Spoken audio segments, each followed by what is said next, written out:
Google Forms now accepts payments. The Payable Forms add-on allows for seamless integration of a digital checkout with your Google Forms. Install the Payable Forms add-on, link your payment provider, share, and get paid. Your customers can use Apple Pay, Google Pay, Visa, MasterCard, American Express, Discover, Cash App, Venmo, and more. Save time and hassle by automating your payment process quickly and simply. Payable Forms gets you paid.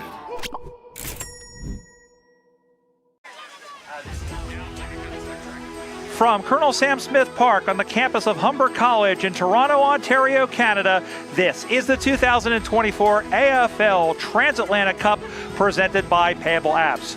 We have been here for the last 10 days as men's and women's teams from 6 different countries have gathered here to determine who is the best across Europe and the Americas in Australian rules football. The Irish Banshees won the women's championship in an extra time thriller, and now it's the men's turn as the Irish Warriors will try to pull off the double, but standing in their way is the USA Revolution. My name is Brian Barish. Great to have your company. Patrick McNeil will be joining us in just a few minutes. He's out in the middle of the ground right now. He'll be handling the opening ceremonies. The Irish Warriors are used to winning in international cup play. In intercontinental championships, they have won twice the International Cup. This is the first ever international grand final for the USA Revolution. And of course, each of these teams had to play 3 pool games and a semifinal to get there. As we take a look at the road to the final presented by Payable. You see opening day, and these two teams met in round 3, and the USA pulling away in difficult conditions and hanging on by the hair of their chinny chin chin to a 2-point victory. That's been the only blemish for the Warriors as they come in with a 2-1 record in pool play and then fought a war against Great Britain into the semifinals. As for the USA, well, after that big win against France, Great Britain brought them back down to earth, and then of course that win over Ireland before going into the semifinals. In the opening semifinal, well, it was in fact a good day for Ducks. They were hanging out on the wing, and James Daly, with the game tied, gave them the lead, did the Warriors, a lead that they would not give up as they would go on to win, adding another goal here through Allen, who slipped this one inside. Great Britain were doing pretty well to contain the forward line, and that goal there by O'Mahony was enough to give them a 13-point lead, as you see, and then it was Quigley who dribbled home the one that salted it away.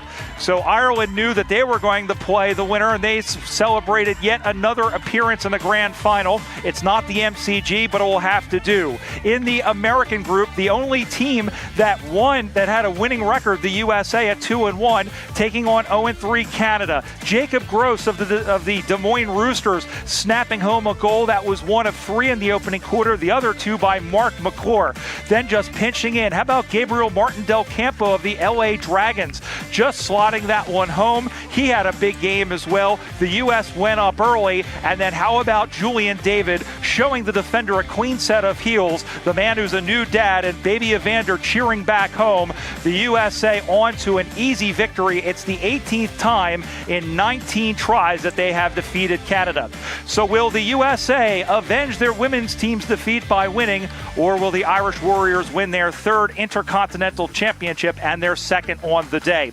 We, of course, have some festivities there, including the national anthems. We'll send it down to Patrick McNeil with the MC. And welcome everybody to the grand final of the men's competition of the 2024 Transatlantic Cup. Getting a sense of deja vu looking at these two countries. 1-2, AFL Canada would like to begin by acknowledging that the land on which we gather is the traditional territory of the Wendat, Anishinaabe, Haudenosaunee, Métis, and the Mississaugas of the Credit First Nation. We wish to acknowledge this land on which we'll be competing for the Parallel Cup today. And we would like to welcome back to do the national anthems of these two nations, Rick Imes. He'll be performing the national anthems of Ireland and the United States. Thanks to Rick for partnering with the Transatlantic Cup and providing all the sound equipment. Take it away, Rick.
Thank you again, Rick. Now, we would like to welcome back the Honourable Scott Ryan, High Commissioner of Australia, to Canada to perform the coin toss. He has some Australian currency. He'll conduct the coin toss ahead of this afternoon's men's grand final.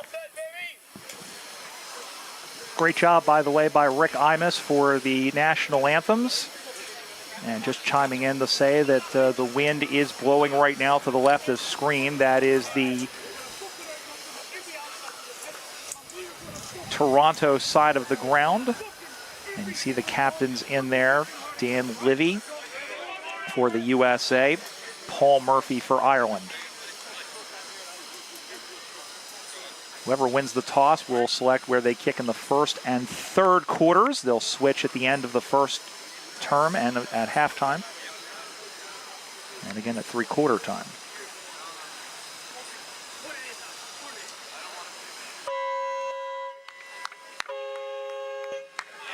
It is a tails. The U.S. has won. Congratulations to both teams on making the grand final, and best of luck. And that is it. So we'll find out in just a moment who is kicking where. And as we wait for Pat McNeil, let's take a look at our key players of the game, brought to you by Payable Apps. There's going to be two very important players, two goal kickers, in fact. Connor Power for Ireland, and he's going to get the ball through the middle and try and get it through the half-forward line. Mark the Stork McClure in the forward line. He's a big, tall target. He's going to be the big target for the USA. And now the Either Live keys to the game for Ireland. They have to get the first goal. They want to put the game to bed early, take the game to them, and then they also have to manage their rotations. They've had injury issues in their previous games, so they want to manage them. As for the U.S., they can't be intimidated. They've already beaten them by 2 points in this tournament. Don't allow easy marks, and then bump them constantly, put them on the ball. We're going to go very quickly to the third member of our broadcast team down on the boundary line. Here's Peter Holden. Thank you very much, Brian. The Weather Bureau says it's going to be 20 degrees today, so cooler conditions than day one. 69% humidity. The wind blowing at 23 kilometres an hour over my shoulder. So for the Visit Mississauga end towards the Toronto City Centre end. Thanks very much, Peter. And now joining me finally over here after a great job in the MC duties, a very good afternoon to Nova Scotia's own Pat McNeil. Thank you very much, Brian. Looking very much forward to it. Should be a great game, although, as I said on the microphone, a very tough standard to try to match after we saw what the women did, but boy, what an exceptional game of football. I know we're going to see some great football here as well in the men's final. Yeah, we absolutely are. Ireland, as we said, just 2 points separating the side. It did look like Ireland was kind of puffed in that final quarter. We'll have to see how it goes. We're underway in the men's grand final as the ball gets knocked down. Here's Sam Murphy going after it as the U.S. kicking towards the Visit Mississauga end off the foot of Javon Mason, who sends that one down the line. Going after that one and staying with it and pushing him out of the way again is Livy. Livy with the handball back, puts this one in on the left, goes down the line, and it is sailed out of bounds in front of the U.S. fans. And there's somebody over there in a very nice stars and stripes suit. I guess I can give him my shoes to match with that. And we'll have a free kick to Ireland in their back right pocket. Best part of any sporting event in which Team USA is involved in is seeing the unique apparel these supporters are wearing. Kick out of the defensive 54 team Ireland, as Ireland kicking right to left towards Toronto, USA in white, kicking left to right towards the visitmississauga.ca end of the field. You absolutely should visit Mississauga and all its world-class attractions and eateries, along with all the gorgeous scenery that's yours to explore. Kick along the boundary, and that is an intercept mark for the Irish. That is going to be Connor Power, and he has been excellent for Ireland in this tournament. Centering kick here as the Irish settle things down here. We're just past the first minute of play. Ball kicked along the right side. Hands are up. No clean mark there. Good contest along the boundary there. Handball over the top. Irish trying to keep the flow going along the right part of the field, and that will squirt out of play. And kudos to you, Pat, for saying that without looking at the Visit Mississauga. Without looking at it, it's only been 10 days. We mentioned this is the 30th and final game here. As we mentioned, 12 teams, 2 men's and women's teams across 6 different countries. And I'll tell you what, this field here at Humber College has held up well, as going in there was Proctor, and he took him down. And we'll have a free kick. It will go the way of Ireland. They have the football about 40 meters out, as his kick going to go back, and now going to scramble the Jets. Here it is. Skips in. The kick is from 50 meters out. It's going to die in the square. Everybody up out the back, and they're right in front on the doorstep to bang it home. Ireland takes a quick lead, 6-0 on the Payable app scoreboard, and we'll check and see who that is for you in just a moment. But just like a porta potty, he was Johnny on the spot, and it's 6-0 Ireland. Yeah, just the quick start that the Irish wanted, just right in the goal square where you need to be.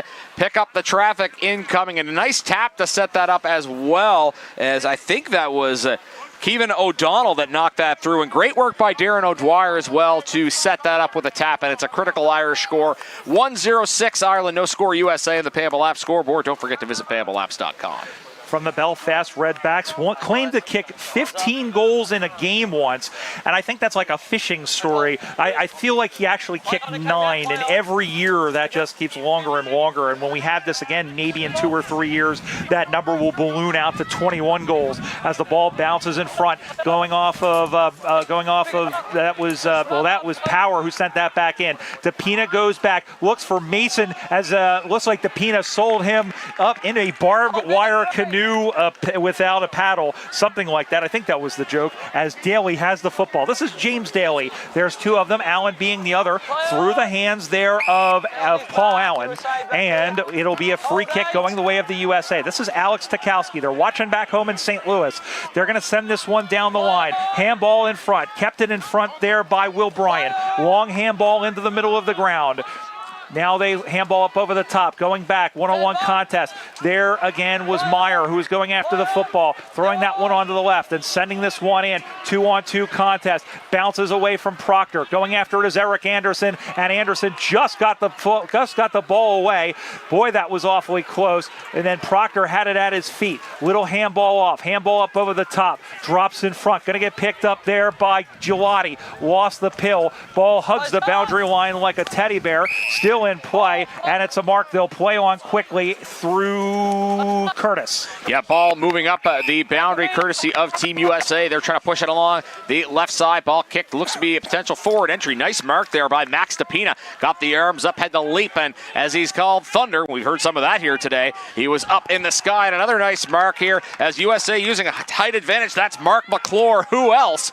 As you throw a ball in the sky, good chance the quote-unquote monster is going to reel it in. He is 6 foot 8 inches tall, and he plays every single inch of that. Looking in the middle for Curtis, and Curtis will go back. We know they're watching in Des Moines, Iowa. A big hello to Coach Donnie Hess, and we'll plug his podcast, Donnie's Disposal. Why not? As here is Curtis. He is 28 years of age, has a baby girl named Charlotte back in March with wife Michaela. And will Michaela cheer a goal? No, it's off to the side, but the USA is on the board after 5 minutes. That's on the Payable app scoreboard. USA 1 behind. Ireland 1 goal. Yeah, pretty good game so far. Both teams with a score. Kicking efficiency is the difference. And, of course, we're still very, very, very in the preliminary at this point. Goal square, quick goal square kick for Team Ireland as it's booted out along the right side, and intercept mark there, Team USA, and that will be paid despite the traffic there. And the Americans will have a free kick off the leg of Daniel Livy, captain who plays for the Golden Gate Roos. He'll boot that forward into a contest again. Irish arms are up. Who is going to be able to retrieve the football? Comes on to Team USA. That is a boot. That looked like it was just offline. That's Jacob Gross of the Des Moines Roosters. The Des Moines players are getting it done on that sequence, and he was literally getting the leaves to flee off the tree with the power of that kick. Yeah, I was going to say, we've noticed those leaves just barely out of the field of play on the Visit Mississauga.ca, and 6-2 the score. 6 minutes gone, and we'll remind you as the course of the day that is an unofficial clock. Anderson snuck up, almost took a mark over the back, going after the football, went to dive in after it. And then here's Gabriel Martin Del Campo, who is in there. And the boundary umpire said, no, he didn't have the football. And you could hear the American bench not happy with it as Justin Valley, one of the assistant coaches, is out there yelling. This is O'Mahony who sends this one down the line. Umpire says that's going out. On the full is what they're appealing for, but in fact it did find the field of play. And we'll have a boundary throw in right in front of the Irish interchange gates as the ball comes spinning back into play. Going to get knocked down out of the ruck once again, but picked up by McGinnis. There's a handball around. Here now comes Martin Del Campo, right in the middle of the ground, looking for DePina. He was first to the football, but didn't get it. And this one is going to get sent back into the half-forward flank, and it just bounces up. And here is Lindfeld, who will turn it out for the Americans. Ball kicked along the left side. That will go bouncing. That's the Lake Ontario side of the field. Chasing after it was Joel Friesen of the St. Louis Blues. There was a contest there as, Sam Gigliotti involved in the contest. So that's going to be a free kick for the USA Revolution. Nice hands up mark for Team USA.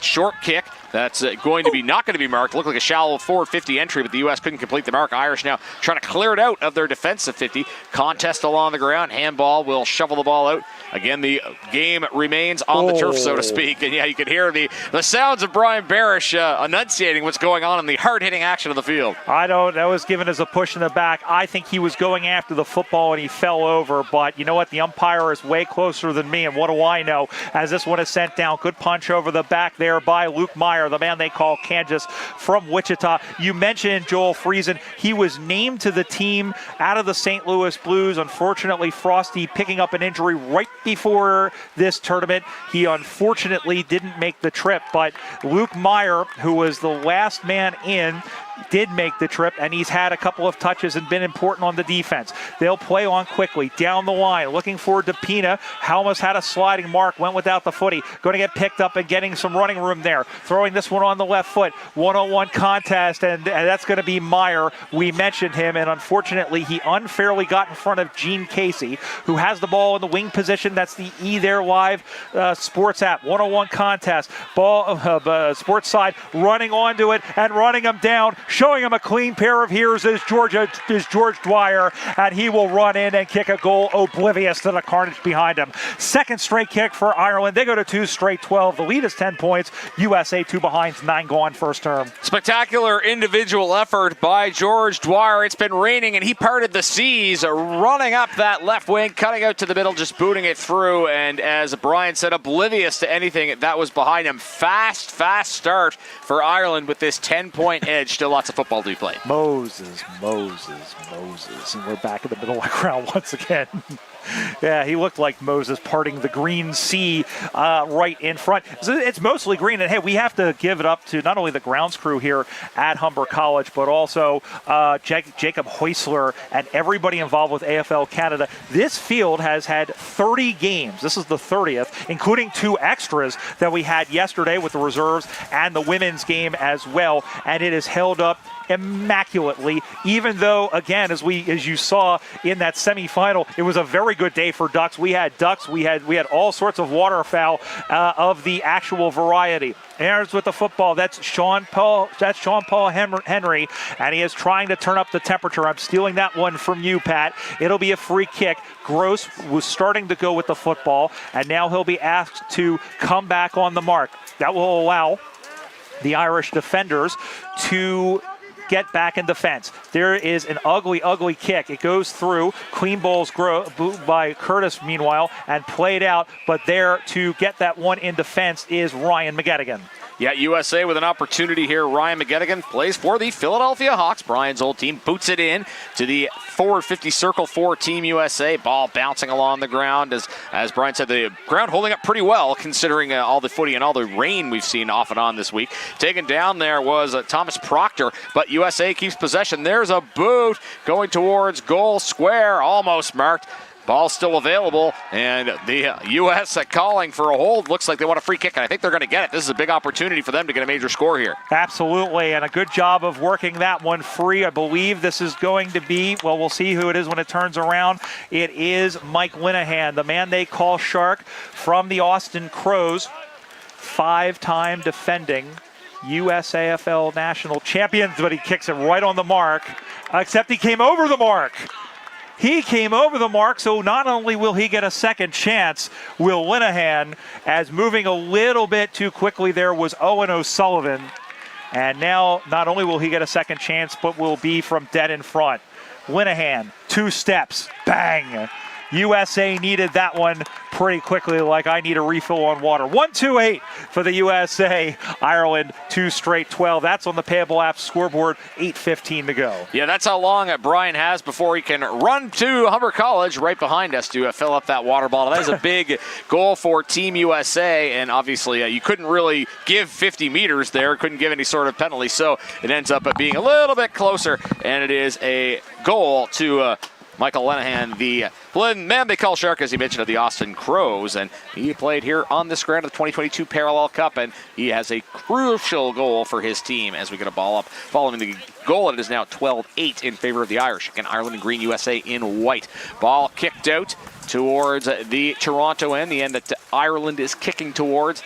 USA is after the ball now. It's going to be chased by Connor Power. He'll boot it forward. Nice mark there, completed by the Irishman. Candy sold there, and the ball is booted out into the 50-meter area for Ireland. And ball on the ground now as chasing after it was Gene Casey. He's been involved. Ball goes skyward, up and away, and through the big sticks. Goal for the Irish. Straight 3:18, 1-2-8 USA. Ireland with a 10-point edge. That was a powerful boot from Gene Casey. Yeah, and that's what he's been known for during this entire tournament. The man who plays for the South Dublin Swans. He's a police officer by trade. He only has so much authority on the field here, but yeah, he is stamping very much his authority. And the USA, I think, looking a little lackadaisical, but one of the things that is very difficult, and one that we've seen throughout this tournament, is that Ireland is very good at finding their spots and about finding those kicks. And that's the one thing the USA has to do, especially that back six. They have to stick to their men like glue. As we are underway once again, there is Simpson, who kicked the ball backwards, but he just wanted to get rid of it. Martin Del Campo picks it up, handballs it, but to the other team. And this one is sent back to the wing position. Going over and taking that one out of nowhere was Paul Allen. 23 years old, Paul Allen plays for the Lee Side Lions. They're clearing for 50, but they just needed Simpson out of the exclusion zone or the protected zone. Finds Will Bryan, youngest player on this team at 21. Sends this one down into the pocket. Going in after it once again. Now centering this one and curling this one towards the sticks, but it is through for the first blemish on the Irish Warriors tableau. 3-1-19 over the USA. It's an 11-point lead. The Revos 1-2-8, just under 6 to play. First term, Brian Barish alongside Pat McNeil. Yeah, good response for Ireland after that USA goal. They've been able to reclaim the play. Defensive 50 kick for Team USA out of the goal square. Irish hands spoil as that was Sam Brady getting his paws up there. Ball will come back out towards that 50-meter arc as the Irish try to break through. Handball option out the back here. There's a kick towards goal square, and that could be a kick for goal, and that went a shade offline, so it's another minor score. 3-2-20 for Ireland. 1-2-8 USA on the Payable app scoreboard. Payable apps are helping sports teams simplify fee collections through the Google Add-ons payment solutions company that provides various add-ons allowing payment to be made via credit card inside a Google form or Google Sheets. Visit payableapps.com. And as Pat McNeil takes a breath, there's the kick in on the near side. Reminder, USA won in pool play over Ireland by 2 points. And also, they had the fourth best record overall in the tournament. And they will play this one through the middle. Ireland had the second best record at 2-1. He has turned the ball over quickly as this one is handballed around. Giving to that one there is Connor Dunn, the vice captain. Launches this one towards the sticks. And he has kicked that one from somewhere out near Niagara Falls. It's running all Ireland's way right now with 4.5 to go in the first term. Ireland go to 4-2-26. USA 1-2-8. You can't stop Connor Dunn. You can only hope to contain him. Yeah, Connor Dunn not only in the running to win a flag here, he's also perhaps the winner of the home run derby with the distance in that kick. And Ireland all out in front, really coming back strong after that Lenahan goal. And Ireland just putting the pressure on Team USA. You'll have to get their bearings and maybe just get to quarter time and see what they can do from there. Ball comes back in the middle once again. Gets knocked down by Ireland as some of the French women come in front of us. They played a tremendous tournament, Les Galloises, and, you know, they're one of the reasons that this tournament has been so great. Not just the French team and the Colombian team as well, but all 12 of these sides. This one is sent in looking for McClure, and it was knocked away by O'Sullivan. McClure wanted a free kick, didn't get it for over the back. Umpire waving his hand saying, get on up and jump around, and Sethi is, and he's saying play on. McClure was taken down from behind, and they'll play on, and then the umpire crosses his arms like the Monsignor of the First Church of Australian Rules Football, and will say a prayer and send the ball to the heavens inside the USA 50. USA on the attack in the 50, looking for some help here as the ball will end up going out. Again, the Americans trail right now by 18. 3 scores the difference. Both teams 2 behind. 3 more major scores for Ireland as ball will go up towards the forward 50 of the USA. Ball way up in the air. McClure's in the ruck there for the Americans. Taps it over, but he couldn't find a teammate. Said he found George Dwyer. Great Irish name, Dwyer. Well represented on this side. Intercept by Team USA. Ball on the halfway mark of the field on the right side as it's booted in towards 450. Hands are up. Going to be Ireland claiming possession as they try to break away out of trouble. Strong handball there by the Irish. The chain link is made, and now it's on for Ireland over center. Ball comes bouncing towards the forward 50 for Team Ireland. Foot race USA's Sam Gigliotti would pick that up as the ball will come back out towards the center part of the field as the ball will come back. Pardon me, that was Luke Meyer that had the ball for USA. As the contest is on the ground, and it's going to be claimed now by Gigliotti. Spoke too soon. There he is. He'll boot the ball towards the Irish, and it's intercepted by Team Ireland. Not cleanly. There's your mark. Quite sequenced there as Connor Dunn, the vice captain's got. Of course, he scored moments ago, and now he's got the ball again. Dunn, one of 4 goal kickers alongside Casey Dwyer and O'Donnell. And Linehan, the only goal so far for Team USA, but Ireland is kicking them from all parts as the ball goes out of bounds, and we'll have a boundary throw in. Unofficially, $1:45 to go in the final game of this tournament. Can't believe it. We've been here 10 days, 30 games, and it'll all be done after this one. Will Irish eyes be smiling for the second time in a row, or will the U.S. gain a split and win their first ever international title? They're not going to do it with kicks like this. It'll be a free kick in front of the intense side of the ground because there are people over there in tents as they get the ball up now. Long handball looking for backers. The kick is going to be sent in, and it's going to be a short kick. Taking that one up on the far side. We'll see who that is in just a moment. Might be irrelevant because he's about to boot that one onto the right foot. There it is into the middle through the hands of McGettigan. Cleared out by Anderson. When your bank says no, Anderson says yes.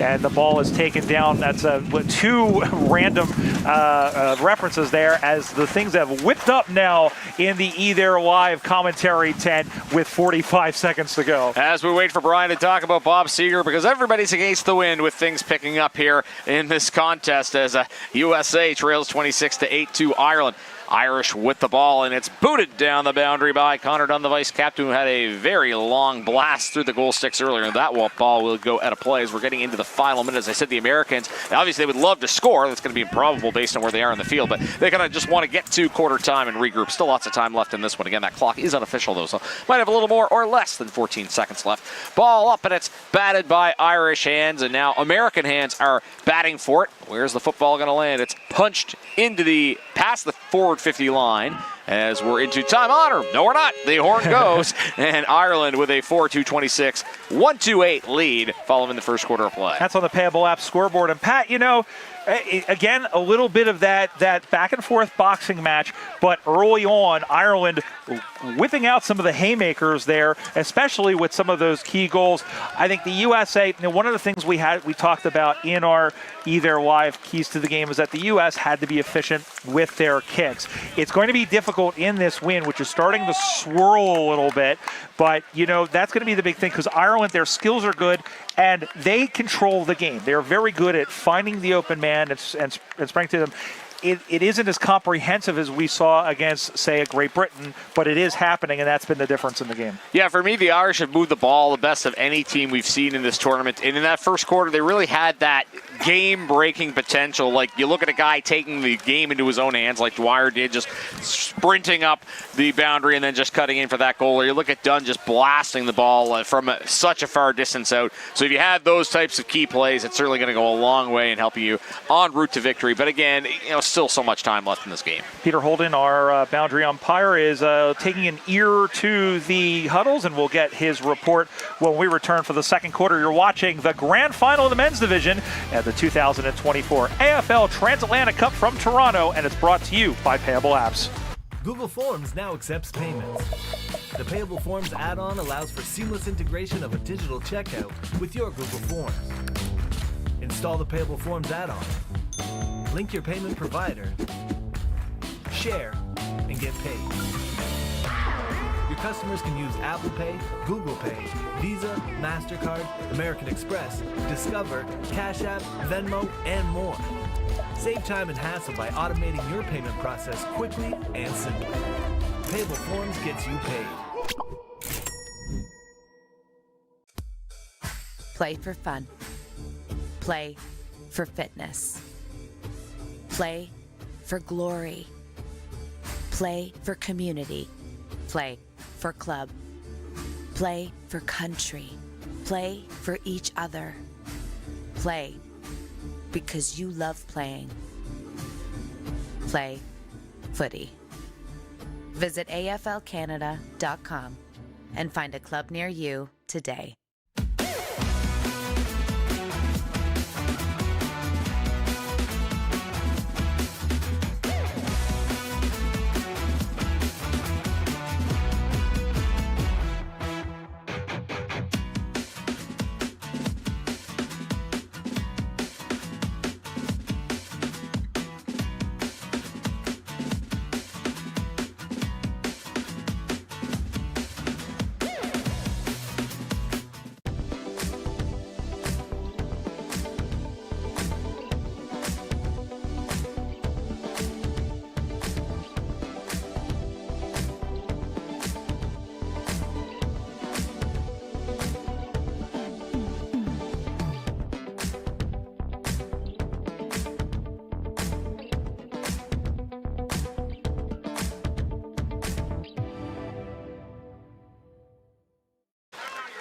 Back here at sunny Toronto at Colonel Sam Smith Park on the campus of Humber College. It is the men's grand final of the 2024 AFL Transatlantic Cup division. The score, it's Ireland 26, USA 8. Let's see what the coaches were talking about at quarter time. Peter Holden, what you got? Thank you very much, Brian. Well, first of all, listen into the USA huddle, and the word was you've got to stop the Irish run. It's pressure, pressure, pressure, stop the Irish run. Went across to the Irish huddle. The word is, despite their lead, it's not enough. Those were the key words. It is not enough. And also the wind's starting to pick up as well, and it's not because I visited the taco truck. Good thing we're not downwind of him as we are set. Thank you, Pete. Brian Barish alongside Pat McNeil. I had Tim's, so you can't blame me as we are set to go in the middle once again. And yeah, that doesn't surprise me. The Irish are not going to be satisfied even if they have a big lead until that fourth quarter. As we see Connor Dunn coming in front of us, we'll get a report in just a little bit. He says he's okay. Thank you so much. A little ball over the eyes. Straight from the source. Yes, best reporting absolutely. you can get. Absolutely. Second quarter get underway. Here's Pat McNeil. As Connor Dunn walked by, he's ready to go, although he's not out there right now as this second quarter begins. Ball is up, and it's in the hands of Team Ireland. It's booted forward by Connor Power. He's been fun to watch this week for Ireland. Yep. Handball there for Team USA as the Irish get an opportunity. Dan McGuinness is after it. He'll handball it up over some heads, and we have a whistle just behind the play as there was a bit of a derby there on the ground, and it's going to end up resulting in a free kick for Ireland. And that'll be booted down the right side. Up in the air it goes. Who wants it? It's given a punch, and the Americans that try to break out again. The USA in white today, Ireland in green. As the USA made sure to wear a different jumper from what the women were wearing, just to give this game a bit of a different visual feel, I suppose. As the Americans will watch a handball be made in the defensive 50. Again, Ireland kicking towards the visitmississauga.ca end of the field. Ireland doing that, and the USA kicking towards the Toronto end. Ball bouncing around. A contest is on the ground. Pressure's been heavy in this game. Cutting off the wing, some candy sold there. Ball goes up, and there's an opportunity here. I think that was Darren O'Dwyer booting that forward. That went so high up, I couldn't see where it went, but the boundary umpire, the goal umpire tells me it's a behind. Yeah, it was soaring over beautiful Mississauga, Ontario, Canada. And by the way, you should go visit Mississauga with hundreds of must-see experiences, plenty of gorgeous scenery, world-class eats and events. Mississauga is yours to explore. Visit Mississauga.ca. We've been there a couple of times, my wife and I, on this trip, and let me tell you, it is a really nice place. You should go check it out. Their skyline is really cool, too. They have some fun, twisty buildings. As the ball gets kicked up on the far side, and the ball's going out of bounds. I'm about to say, we've had a brilliant time. It will be a free kick to Ireland. We had a great time exploring. We went down to Niagara-on-the-Lake yesterday and Niagara Falls. It was the Peach Festival yesterday at Niagara-on-the-Lake. Did you know that? I didn't know that. That's why parking was so bad. As the ball gets sent in off the right foot, it is taken. Oh, good spoil from behind, but it's right to Murphy. They're working around the chain of fools, except he kicked that ball right into Gelati's breadbasket, and this is what going to get sent up the far way. It'll bounce in front. Martin Del Campo is on his hoss. He stays with it. He bows the ball forward, a little jumper tug, but he stayed with the football. Dials in. There is Linehan, who sends this one free, looking for McClure, but over the top of the back went Owen O'Sullivan, and that ends that mess. And Ireland will look to release with almost 2.5 gone. Second term, they're up by 19. Free kick out of the defensive 50 for Ireland. Boy, that ball went way, way, way skyward, then lands on the ground and squirts out of play. You're starting to hear the wind pick up again. Our broadcast tent location is doing its best against the elements. As, again, the crew at Either Live doing a great job constructing this for us. And, again, they're doing their best to keep us protected from the elements. And we've seen a little bit of everything here today in terms of the weather conditions. Ball kicked along the right boundary. That is a free kick, Ireland. Ball booted towards forward 50. Not quite cleanly marked. Hands are up there as the ball remains available. We've got a contest here. And the umpire, I think, is probably going to say that the ball is his. As that will lead to a... That'll lead to a ball up again. No clear winner of that contest, so the ball goes up, and tap is won by Team USA. Ball slammed high across the ground.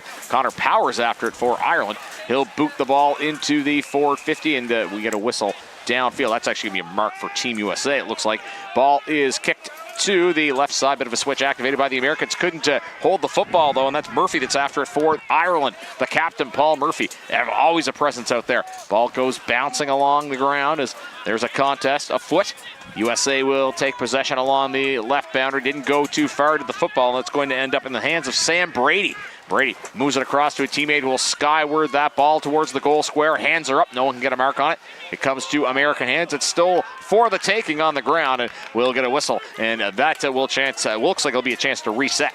That'll actually be a free kick as Anderson, who thought that he had taken him down with the football, O'Shea will get the free kick from dead in front. From the Lee Side Lions, a lot of members of the Lee Side Lions as the wind, which we're not in Kansas anymore, Pat, as here is O'Shea, who sends this one Christopher Cross style, riding with the wind, and kicks that one straight through the hey diddle diddle. That rhymes with middle, and that's why that jokes works.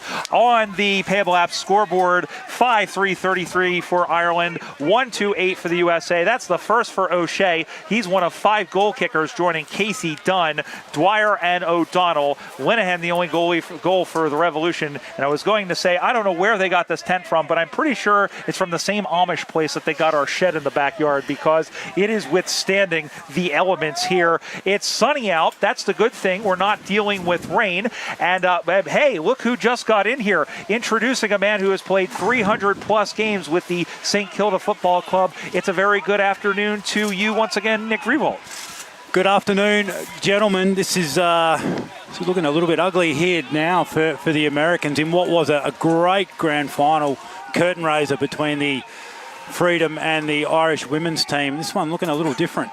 Yeah, absolutely. And one thing that the Revolution haven't done that the Freedom did in stepping up against the women was they are stepping up to them and they are challenging them. It's not that the U.S. aren't doing it, it's just that the Irish are running all over them at this point, and we see the mark up on the far side there. And it'll be looks like off the mark, it'll be a free kick. Yeah, the Irish certainly in control of this game. Early ball goes up, and it goes bouncing. And ball in dispute here. Contest goes to the ground. It's a pot along there by O'Mahony. And now it's going to be the Americans taking possession. Derek Shotwell Will push it across, bounce of the football, 50-meter mark. Didn't get a lot on that kick, but it's enough for a mark. And that is going to be Max DePina with an opportunity here for a free kick. Hey, they all look like speckies on the score sheet, don't they, Nick? Well, it doesn't say it on the score sheet. Exactly. It's exactly right. You can paint that however you like it, but that's the advantage of playing in front.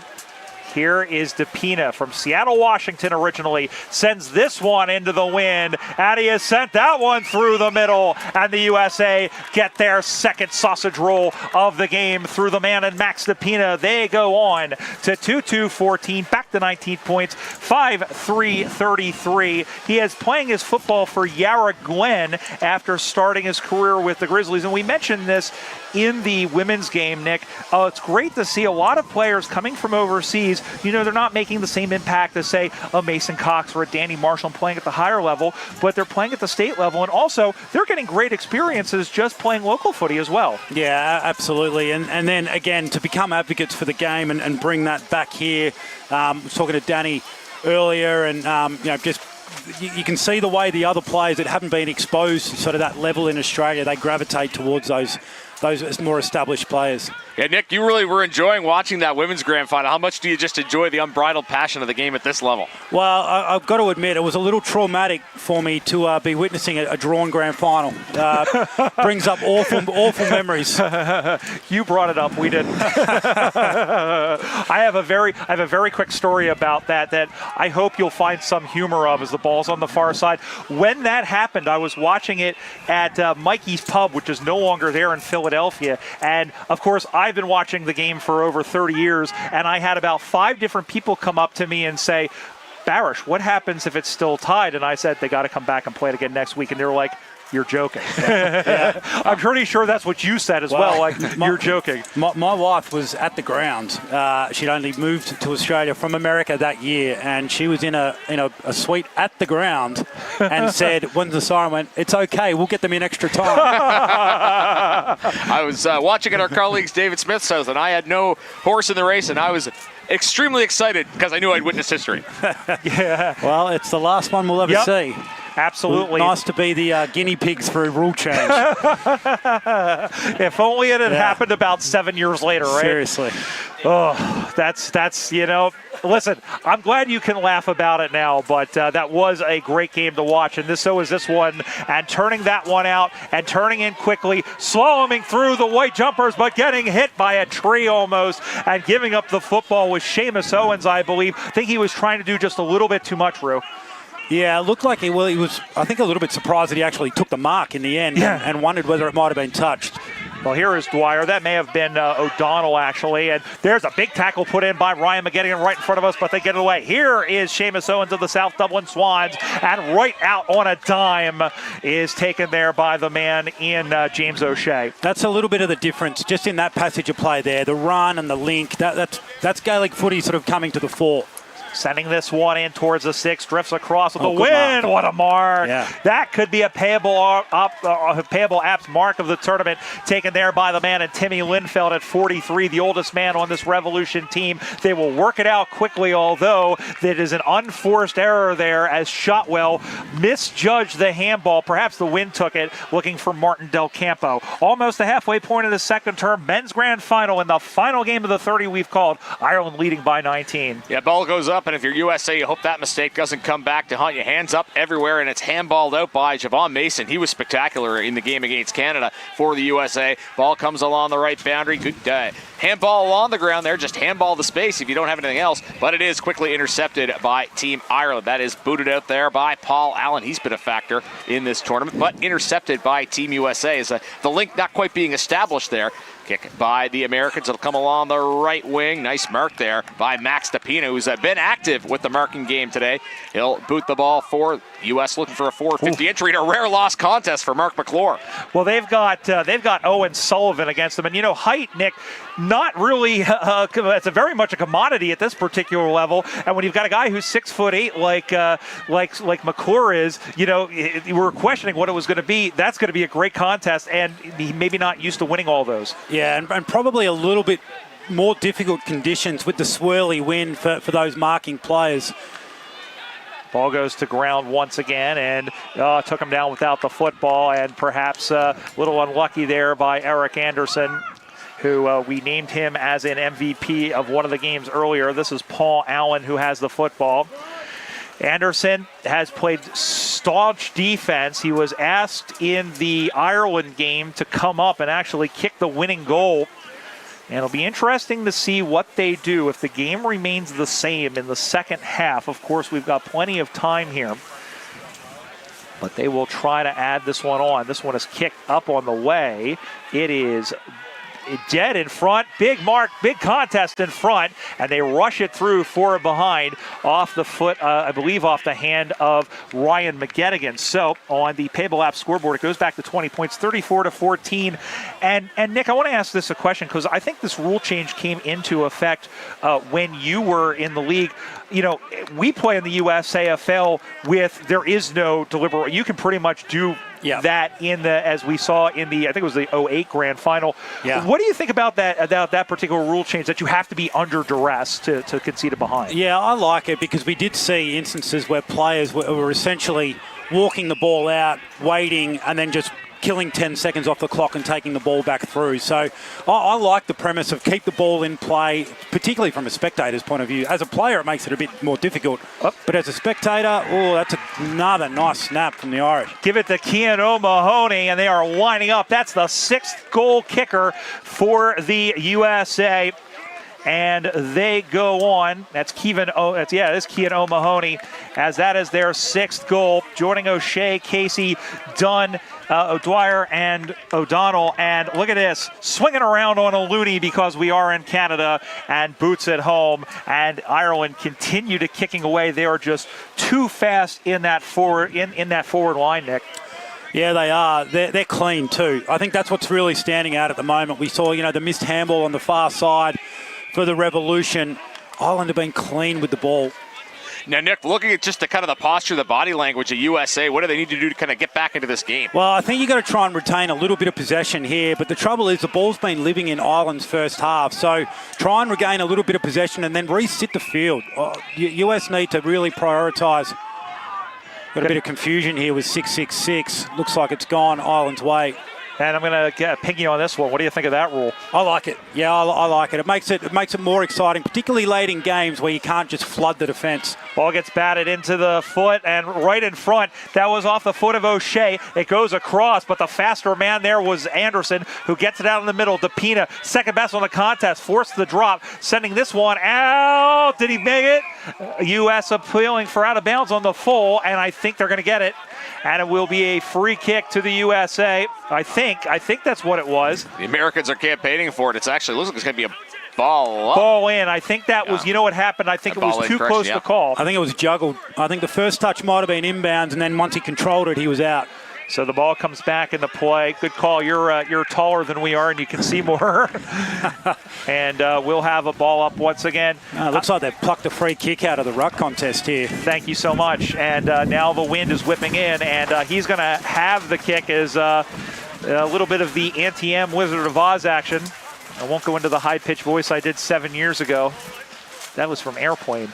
As here is James Daly, who has been good on the daily so far for Ireland. Sends this one on the way. Starts left. Is that coming back? Is it coming back? It isn't. It's through for behind, the 5th of the game for the Warriors. The lead now out to 27 points on the Payable app scoreboard. 6-5 plays 2-2 with 5 to go. Brian Barish with Nick Revolt and also with Pat McNeil. Yeah, been pretty much all Ireland here. Americans need to get something going. You'd have to think here before this second quarter comes to an end. Ball on the right boundary. Hands are up. Who wants the football? It ends up on the ground going towards the Irish forward 50. Contest numbers are strong as hands on the ball on the grass. Can we get a clean winner out of this? It's going to come into that Irish forward 50 again, but it's quickly booted out as that was Gabe Martin Del Campo kicking it along the boundary line as the Americans try to work up that right side of the field on the Lake Ontario side, opposite our eThere live broadcast location. And hands were on the ball, but it ends up squirting out, so to speak. So we have about 4.5 left here in this second quarter, and it is Ireland 6-5-41, USA 2-2-14. Go ahead. Yeah, this is where clearance becomes important for America. They want to win this clearance and then be able to lock the ball in their forward half. It's just living in Ireland's half of the ground at the moment. I'll ask that question in just a moment as Curtis puts that one in front off the legs of DePina. The ball bounces out of bounds. I know you've been to, obviously, your career, not just here, but, not just in Australia as up top, but you've been to a lot of suburban grounds in Australia. This is the only, we'll call it, semi-permanent Aussie rules football ground in North America. What do you think of it? That's great. I mean, it's a great size for a start. Size tends to be the issue when you're trying to recreate Aussie rules football grounds, but I mean, this is MCG size, really. The wings are huge. What a great facility to have, in the middle of Toronto. And I don't know if you got a chance to see if you go on the other side and look back towards us, you've got those old buildings, which are, of course, part of Humber College here in the Etobicoke campus. It gives it a lot of personality. Yeah. It really does. And then, of course, you've got Lake Ontario, maybe about, what do you think there? Maybe about 500 meters away on the other side of those trees. Yeah, well, it kind of reminds me a little bit of Melbourne High School, where there's a ground, it's kind of on the Yarra, and then the big, beautiful old buildings in the backdrop of the ground. So it's got very, we could be in the middle of suburban Melbourne right now, guys. That's beautiful. That's what we like to hear. I was going to say, if those trees weren't there, we would almost be Williamstown, right on Port Phillip Bay there, as the ball gets knocked around once again, and there is a big takedown with a half Nelson, and it's going to be a free kick as he came up a little too high. So this will be Luke Meyer, the man they call Kansas, has played with the Golden Gate Roos, currently out of the DC Eagles, and hello everybody watching in the nation's capital. This is Derek Shotwell from Cincinnati, plays this one on a leash, but unfortunately was right into a Irish Warrior knee, and the umpire said that the ball was still in dispute, so we'll have a ball up between the center and center half forward. Yeah, tap ends up eventually in American hands. Now it's on the grass. Who's going to come up with it? It looks like Clyde Simpson, at least temporarily. Clyde Simpson waved the flag for the USA at the opening ceremonies. He gets it over to Mason. Now it's on Irish hands again, as James Daly's had quite a bit of the ball in this contest. Ball goes up, and it's on the ground. Who's going to pick it up? It's going to be the American player, Eric Anderson. Rips that on the left side of the boundary. It comes back out to Irish feet. And all kinds of pressure for the U.S., and they were calling, I think, for holding the ball. Play goes right on for Team Ireland. There's a boot, and it is going to be a clean mark. One of those 15.1 meter marks as Ireland has a free kick here. And they got away with a throw there too, the Irish. Listen, he said it. He's impartial. I'll leave it at that as the ball gets thrown on the left foot inside, looking for the goal square. This will roll in, and playing back there and clearing that one out was Tykowski, who plays that one up on the far side now. Ball will rebound and come right back from whence it came. Handballs it in. Looking, there's McGettigan. Trying to run that one through was Tobin. And this one is taken down. Big tack in there. Once again, that was Phillips. Keith Phillips from the North Carolina Tigers off of one step. And I think that has gone across the face. It's still in play. Going right out in front to a better angle and sending a helicopter swaying wide, I think is what I was trying to say. I'll have to get the new teeth on the way home, is Shane Quigley. Now, Brian, you mentioned Keith Phillips. I wanted to ask Nick, because he comes from a North Carolina program. He's the only guy from that team. We have this in Canada, Nick. What challenges do you think prevents the Canadian U.S. teams having to pull from so many different teams and come together for a short tournament? Yeah, I mean, talk about chemistry as a team. That takes time to build, and I think you clearly see teams have been able to play together for a long time. You understand each other, you build trust in your teammates. So, look, I think some of the more emerging programs like Canada, like the US, Ireland have been exposed to this for a lot longer. So time helps in those situations. And I think it's there's not a lot of distance between the clubs in Ireland. We'll get to that in a moment. Running this one on and running across the face. Give that off the foot of Jacob Gross, as there was McClure who watched it go behind. We are getting pretty near the end, as John and Paul once said on a very good Beatles tune. 2-3-15, back to 27 points. The U.S., these players are spread all over, literally from coast to coast. And there is the halftime siren with Ireland up 42-15. Before you go, Nick, we want to ask a quick question and put your coach's hat on. We saw the U.S. They still have some good passage of play. They're clearly getting overrun. If you are in that coach, what are you telling them? Yeah, I think for the U.S., I'd be trying to look to dominate at stoppage and get the ball in your half. So I'd be sending an extra number up to outnumber at stoppage. Try and get the field position back on your terms, because at the moment they're almost buying a bit of a slow death with the ball living in Ireland's half. Yeah, they really, really are. Well, thank you so much much, Nick Ruel, for joining us here once again. And we will see you in Austin, Texas. Looking forward to in October. And of course, we'll give a little bit of a plug. Why not? If you want to find out more about the USAFL Nationals and perhaps join us and Nick Ruel for the largest Australian rules football club tournament anywhere in the world. Yes, even better than you, Australia. You can check out USAFL.com. We're getting set. We're going to keep it right here as we are getting set. Now, we had at halftime of the first game the men's grand final sprint. We're going to see this for the women in just a moment. But some quick thoughts from you, Pat McNeil. Yeah, super impressed by the Irish in terms of how they move the ball and just pressure on Team USA. And, kind of running out of superlatives here. Really building, I guess, on the performance we saw from them in extra time in the women's contest. And, it's a world of difference from what we saw when these same two teams met in the round robin. Yeah, and that's the thing, though, is that the U.S. hung around with Ireland. It wasn't as deep as it was. We see it's a 27-point deficit, but never say never, especially in this tournament where we've seen a lot of things again kind of going against form. Again, we're just waiting for the grand final sprint to get ready. And in fact, I think we are. Let's throw it down to the boundary. And in fact, we'll throw it out to the wing and Peter Holden.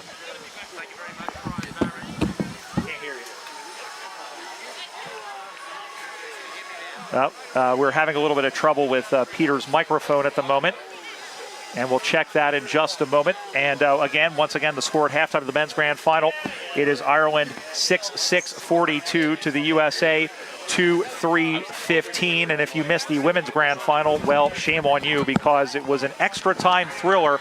Ireland, after the two teams finished, between the USA, after they finished 30-30 in regulation time, saw the Banshees kick 3 goals in extra time to win 42-15. And again, we're just waiting to get a hold of Peter Holden here. And once again, Pat, I'll tell you what, after that first game, it's a little bit of a letdown in the second game, but Pete? Can you hear me, guys? Yes, you can. Yes, we can. Go ahead. For the women's grand final sprint. Now, we've got 5 nations taking part, so we'll get them to raise their hands as we introduce them. First of all, running for France, Eleanor Nigaro. Eleanor, raise your hand, thank you, so we can see you there. Running for Canada, Annie Barangati. Running for GB, Ina Williams. Running for Ireland, the baby of the side, Abby Noonan. And finally, running for Colombia, Laura Garcia. And running for the USA, Amelia Carr. It's a 100-metre sprint. When the hooter goes, they will be away. We're just about all readiness, standing by for Andrew Hughes to blow the siren. Their runners are set. And they're away. They got an early start. It's Brancati for the Canadians. Also coming out of Ms. Williams. It's Carr on the outside. Managed to burn through the middle here. Is the French woman. Still staying at front is Williams. Williams has still got the lead. She's extending it out by 5 metres. And Ina Williams has won it for Great Britain. The British take home the women's sprint title. A fantastic race. Great effort there by Ligano, who's making a run at it. Carr was also coming hard, but in the end, pulling away in the last 20 metres. Iona Williams, winner of the women's halftime sprint.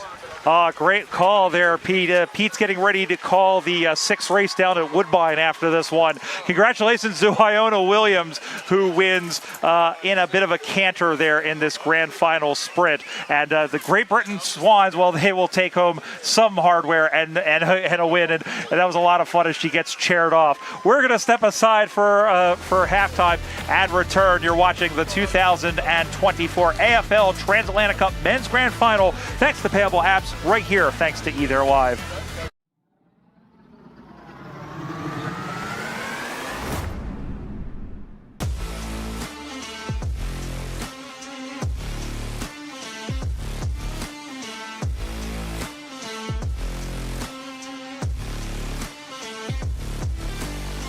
AFL has huge potential, not only in Colombia, but also Latin America. And Orica is really excited to be part of that story. Los lazos humanos entre Colombia y Australia son de una importancia altísima. Para ambos países el deporte es algo muy importante en la vida. Tenemos las culturas muy similares en este sentido, con los valores de equidad de género, de participación. En la cancha todos somos iguales. Mi vida siempre se basó en el tema del deporte, porque el deporte a mí me salvó de todo aspecto posible, que normalmente en la juventud no. El tema de alcohol, de vicios y demás, a mí llegó a mi vida fue el deporte. En el 2019 tuve un accidente de tránsito donde las oportunidades de volver a tocar una cancha eran nulas. Aún los médicos me dicen, tú cero deporte, cero correr, jugar, saltar, deportes de contacto. Siento que mi familia en esa parte forma un pilar importantísimo. Mi mamá estuvo conmigo y me cuidó como nadie lo hizo, porque era la que tenía y se aguantaba la de mamá, no quiero a nadie en este momento. AFL Colombia has the potential to have long-lasting impacts in the communities. Entonces, Alejandro, Oscar y Estefanía, we chose these players as the future leaders because they showed throughout the selection process and throughout their time in the organisation that they are future leaders and they are really focused on developing others. O sea, la idea es crecer aún más, estar en un nivel alto para así poder llegar y enseñarle a todos a mis compañeros. Para mí la beca es una oportunidad enorme, una oportunidad que no se le presenta a cualquiera, una oportunidad que ya tenía mi nombre destinado en ello. Voy a vivir siempre agradecida con este deporte porque me dio una luz. Porque yo vivía mi vida, después del accidente, vivía mi vida, pero no era feliz. Cuando conocí el deporte y empecé a jugar de nuevo, y mi vida está de testigo, mi vida cambió. That's the culmination of a lot of work for a lot of people. A heap of people have contributed to this, and it's great to see them living out their dreams, and you know, we're all very excited for them, and it's going to be great.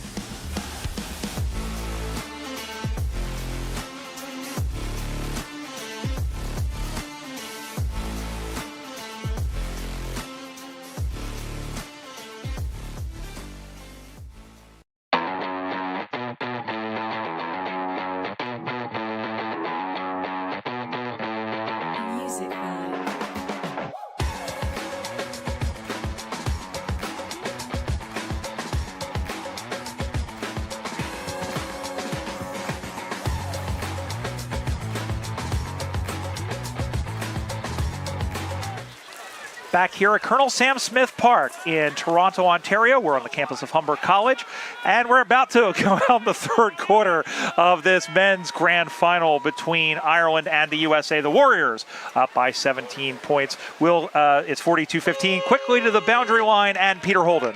Thank you very much, Brian. I can say that Connor Dunn did run back on there late in the second quarter after having his cheek iced up. Thank you so much. We're underway here in the third term. And the USA is kicking towards the Toronto City Centre end to the left, and Ireland kicking towards the Visit Mississauga end to the right. Goes out to the near side, or check that, we'll reverse it. It's the US kicking to the Visit Mississauga end through the flock of seagulls. And here says Mark McClure, who said, I had to run. I ran to get the football. The ball was deflected off the foot of Curtis, and the ball will tumble over the boundary line out of bounds. I'm Brian Barish, by the way, alongside Pat McNeil. Great to have you along. The Irish Banshees winning the women's championship over the USA in extra time. 48-30 was the final score after it was 30-30 at the end of regulation play. Ball's going to get picked up. Shovel handball back as it was picked out and cleared out by Casey, who has one of the 6 goals for the U.S. for Ireland. Just arriving in late was DePina. Rather, that was Shotwell. Goes back. USA now has a chance. Livy, and are they going to pay this for taking him down without the football? I think so. And they're going to give this one, well, it's McGettigan was the one who got taken down, but perhaps it was off the ball, and they will give it to Dan Livy, who just got married. His wife, Caitlin, alumni of the Golden Gate Iron Maidens staggers forward, kicks this one into the wind from 40 meters out. It drifts across the face, and the first point of the game goes to the USA Revolution. They go to 2-4-16. It's back to 26 points. Ireland 6-6-42. That's on the Payable app scoreboard after 1:40. Yeah, USA would have loved to have punched through an early goal here just to try to get something going here, as the ball will be kicked out of the Irish defensive goal square. It goes way up. Who wants the ball? It goes off arms, and it comes on to Irish hands. Boy, that is a nice run there by Seamus Owens. Ball will come into the hands there of Kevin O'Donnell. Saying his name a lot today for the Irish. He's been very good. Thought about handball, sells candy. Head fake, kick to the middle. Centering kick, almost marked. It's almost still on there, though, for Ireland. Ball comes back out, and it's booted out. Heavy boot towards the goal, and it is going to go offline at a play in front of a collection of fans that are watching here. And we also understand Peter Holden's got something for us at the boundary. And of course, from the American huddle, it was all about scoring the first goal. Make the agenda that we are setting the terms here in the second half. For the Irish, it's still, we're not satisfied. We are not satisfied. This game is not put to bed yet.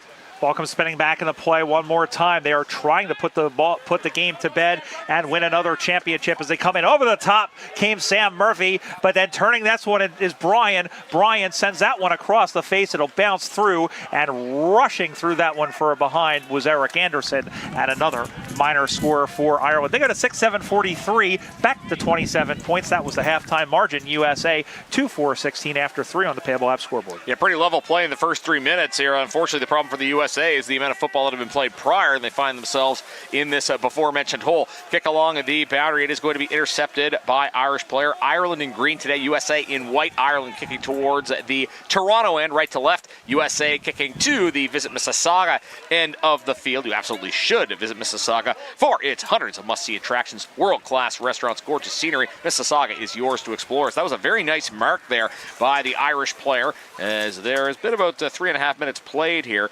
Opportunity to kick a goal, or at least to the goal square from outside that 50-meter arc. Creeping in, ball goes up, and not going to be marked. A couple of hands on both sides were trying to dispose of the ball via hand as the ball comes back out now, and the pill dropped there by the Irish player. It's kicked out of trouble, so to speak, by the Americans. As a mark there, nicely done. Max DePina, he's had a little bit of the football today. He's got another nice mark under his belt. Yeah, he's done really good. He's done really well, and I've said the story a couple of times. In 2015, I remember when he came into the league and met him at the Western Regional in, in Davis, California, and it's great to see how far he's come. Jawadi gets the handball from DePina, who is dumped. Left-footed kick goes in, tracking back as McClure, but a good spoil put in there by O'Sullivan, who is wearing him like a green mint coat, as this one is kicked out of there by Alan Daly. Sends this one up high, and a nice mark taken by Tim Linfeld. Just a quick look at the history of this. The Ireland 2 championships in International Cup play in 2002 and in 2011, both times defeating Papua New Guinea. The U.S. and Ireland have met in third-place matches before on the men's side. The U.S. won in 2005, their best ever finish, winning by 35 points. And then in a game I commentated with Scott Matheson, who is watching back, I'm sure, somewhere in Melbourne. Hello to him and hello to Shane Fleming. Ireland winning 48-16. That was a behind there just by Max DePina. We were talking about him having a lot of the ball, and then he gets another minor score. Team USA, though, they're really looking for that 6. Oh, you did? Okay. That's going to be a defensive 50-goal kick for the Irish, and the ball is booted along the left boundary, goes way up, and it comes on to the hands. It looked like it was going to go to Murphy, the Irish captain, but Team USA now with the ball in the counterattack as it's booted forward by Rob Munn. I've heard he's the first bloke of the USAFL, as the ball is in the hands now, and it's well, I thought that was an American possession, and then they get the ball back. Handball up the middle. It comes to Team Ireland, and Paul Allen going for a sprint. He goes east-west, and he boots it, though. It's going to be intercepted. Decision to play on. Might see more of that for Team USA. Maybe a little bit of a sense of urgency here. Kind of speed the game up a little bit here, given the deficit in this contest. Ireland 6-7-43, USA 2-5-17. That was a difference in when we saw them play Papua New Guinea in 2017. There was always the hesitancy to play on quickly. That allowed the defense to really get into position and cut the play off. Papua New Guinea, a lot of those Pacific Nation teams, they don't do that. They always have their heads up. They're always looking at the football. This is turned in, drifting across out of the hands, but he's going to have a wide open goal square to top that home. That's Seamus Owens. 7 goals for Ireland off of 7 different boots. A tale for seven. What is that? 7 brides for 7 sisters, 7 brothers, whatever it is. And my aunt was once in a movie called 7 Brides for Uncle Sam. Tied to Team USA. There you go. But 49-17, and Owens winning the contest here, as you see on the replay. Just got away from Luke Meyer. Luke Meyer had gone sideways and out towards it, and then Owens with a little. I think he wanted to slide, and there isn't as much water as there has been before. So 7-7. 49. It's now out to a 32-point lead. Still plenty of time, Pat, but you have to think that time is vastly running out. And one of the things we have to mention when you count in the time, even though there is plenty of time left, is that every time they score, they have to bring the ball up and the clock does not stop. So that's another 30 seconds at least off of it. Yeah, if you look at the USA, you're pretty much adding and you're pretty much subtracting 3 minutes there in the amount of time that they need to come back as the ball is kicked on the left side. Of course, it goes back to Ireland just winning that space in the goal square, and that's was the case again there in that most recent Irish goal. Ball comes to Team USA. I think that was Keith Phillips giving that a boot as it'll go bouncing up. Going to be on Irish hands as Liam Dineen, very distinct with the head bandage that he has. And we said no likely relation to former Whaler star Kevin Dineen. It's an NHL reference for you non-hockey folks as the ball's bouncing along the ground, and the U.S. doing a good job of getting numbers of the contest there, but the Irish still come out with the ball. Shane Quigley will take possession. Ball booted on the boundary, and it will squirt out next to the collection of fans that we have here on that boundary. On the opposite boundary, we've got Peter Holden. Thank you very much. And I've just heard from the USA huddle at the moment. A dislocated finger there for Mark McClure. Ooh. They're currently taping it up at the moment. They hope they'll be back out there shortly. Over on the Irish side of things, Sean Paul Henry, just a little bit of tightness there on the right hamstring. He's just testing that out. Of course. Thank you, Pete. Of course, the full forward for the U.S. women's team, April Munn, had been cleared from a dislocated finger. So I don't know what it is with the full forwards and the dislocated fingers for the USA, but I guess it means they are really going after the football as well. I was going to say no relation to Kevin Dineen, also no relation to Bill Dineen, who was his dad and the head coach of the Philadelphia Flyers. Sam Murphy, not Mark McClure for the USA. Sam Murphy for the Mark McClure. Sam Murphy and not Mark McClure. Thank you so much. I'm not sure if that got picked up, but if it didn't, it is Sam Murphy with the dislocated finger. The ruck for the USA, and they're wanting to get him back out there. It'll be interesting to see if they platoon different people in the ruck. Of course, with McClure, they're leaving him up in the forward line. So this one is sent around, and inside 50, almost taken there by Linehan, and then Anderson came in and shoved Allen Daly out of the way, and that one is cleared out down the boundary line over the top. Ball will bounce, it'll skip, it'll get knocked backwards, and then here they come, running this one on. Handball in front, gonna handball it over to Darren O'Dwyer. O'Dwyer, though, ran into a wall, and they're going to get the free kick, or I think they were. In fact, no, the umpire said there was no prior opportunity. We'll have a ball up inside the American 50. They still trail by 32. Yeah, it looks like we might get a redo here, or there is going to be a free kick to, looks like Genesee, the player here that is going to have this opportunity. One of the Irish players, we'll see, he's going to have it right around the 50-meter line there. He makes the decision to handball off, kick towards goal, in towards. I thought it was going to go to the goal square instead. It went across the face and out of bounds. The USA dodges that bullet on the free kick goal. I shouldn't say that because a 50-50 proposition here in the Irish forward 50 as the umpire will fire the ball up into the air. It'll be tapped forward, and who is going to get their hands on it? Nice job of batting that forward there by Connor Power, who's been very good for Ireland in this tournament, as the USA trying to break free here as Derek Shotwell's involved in the play. All kinds of congestion numbers around the ball here. Booted up the right boundary. Ball will come up, and it comes out, and I thought it was going to be a handball. It ends up being a boot towards our There Live broadcast location. And the ball just goes out of play. As we were getting ready to duck and cover there, but we didn't have to. Yeah, duck and cover. And, well, we had ducks and seagulls over here. You can probably tell, speaking of our There Live production, and we appreciate the work of Nathan and Adam and everybody else, you can see all the fans that have gathered here. A lot of the other teams, the French team, the British team is here, and also a lot of locals as well, ringing the boundary line in the final game of the 30-game adventure that we have been through, and great to see this. Great to see this turnout here. The turnout, it's been, the weather and a lot of weekday games, but it's been great seeing the other teams, not just watching, the men watching the women and vice versa, but also seeing them support the other teams. The camaraderie for all of the bumping and the back and forth has been absolutely outstanding, and we'll see more of that tonight at Hemingway's in Toronto in the after party as Tukowski sent that one down. That's going to get cleared out there by Harry Tobin. It is blocked by McClure, who is okay. He mentioned that wasn't him. And then picking that one up is Liam Deneen, who has a little bit of a bandage on the left side of his face. Deneen runs through. Ball goes over into the pocket, and it goes out of bounds. And we'll have a boundary throw in as we head down to the boundary line once again in Peter Holden. And just to pick up on Hemingway's, which is located in Yorkville, Toronto, I've also been told not only will they be deciding the mark and goal of the tournament by the reaction of the bar crowd, they'll also be announcing for both the men and women the all AFL Transatlantic Cup squad. That's great, Pete, and we're looking forward to that. Hopefully they do that somewhat nice and early before too much.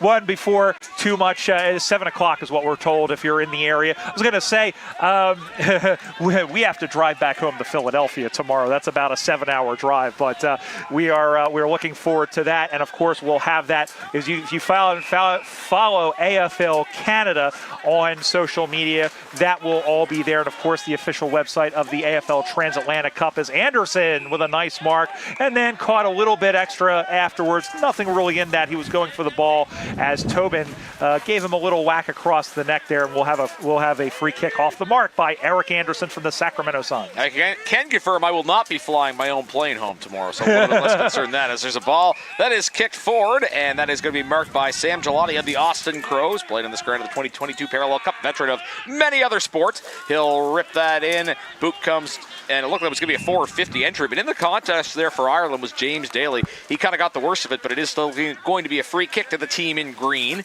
And he'll back up, look at his options. Kick goes skyward out towards our E there live broadcast location.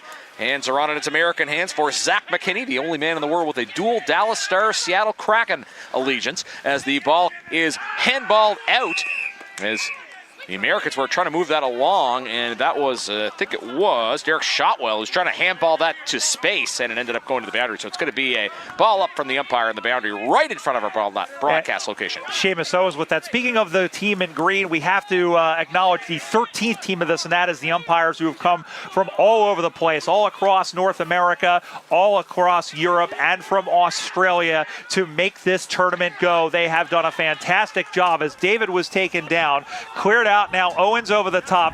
Murphy was in there to throw a bump for Gelati, who just got his foot to the ball. If that goes 15, I'd be surprised. Didn't matter because it hit the ground. Scooping that one up and looking for Martin Del Campo. Off of one step to the top of the goal square. McClure went after the footy but didn't get it. Going to get cleared out by Deneen. Out to the near side, and taking the mark was Casey. Casey is one of 7 goal scorers for the Irish in this game as the ball gets dropped and then taken down once again. There is Linfeld, I believe, against Kevin O'Donnell, who is one of the aforementioned tally markers there, and we'll have a ball up right in front of the E there live commentary position with me, Brian Barish, and him, Pat McNeil, with 5 to go. And of course, Kevin O'Donnell with that goal, putting himself as one of the better contenders for the Blundstone Canada and Tin Shack MVP, an Australian legend that has traveled all the way to Canada. Visit blundstone.ca.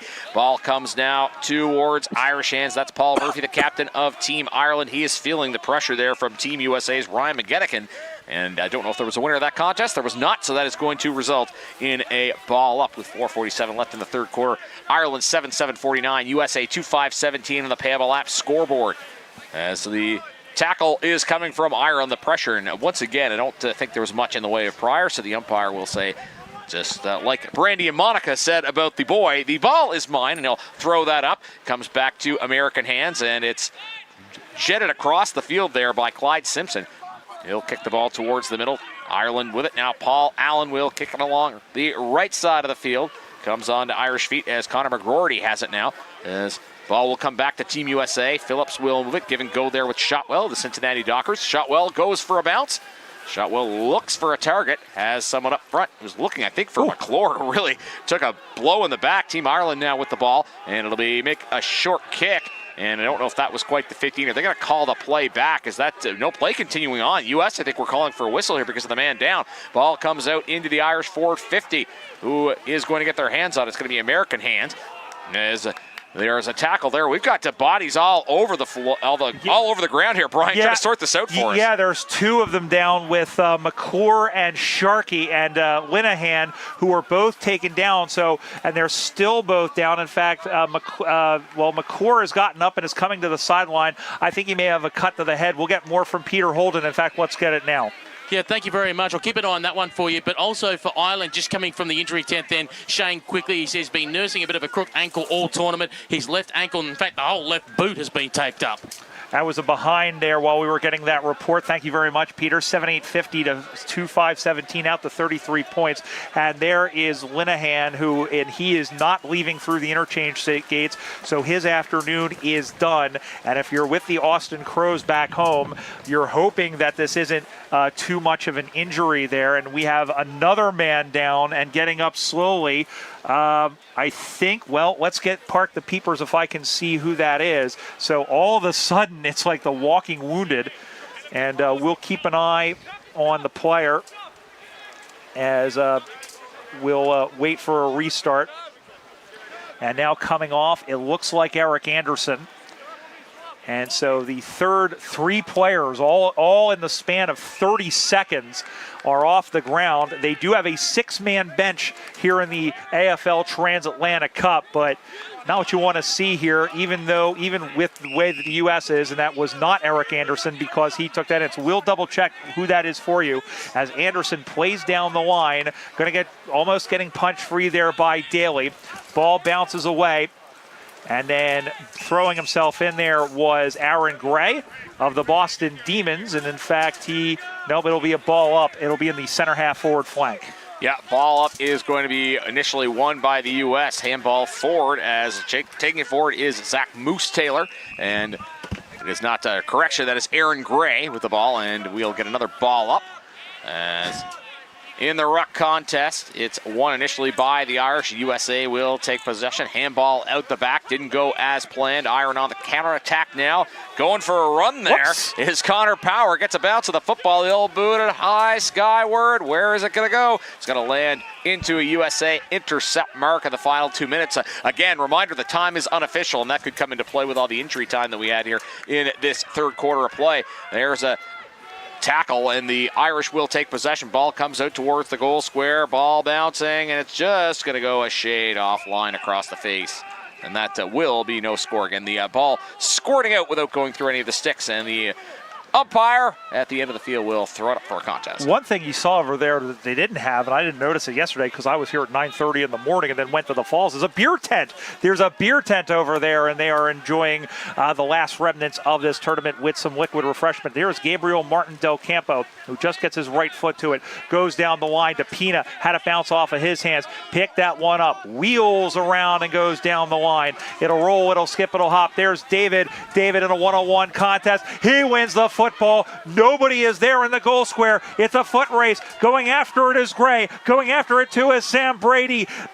Gray won the contest. Oh, but they're getting out of the way. There was Sullivan to come in the last line of defense and pretend he was Dikembe Mutombo and said, no, not today. And he bats it through for a behind. There was some question there as to whether or not he was considered under duress, but he will give up the behind. 6 points for the USA, 2-6-18, Ireland 7-8-50, an update from the boundary with Peter Holden.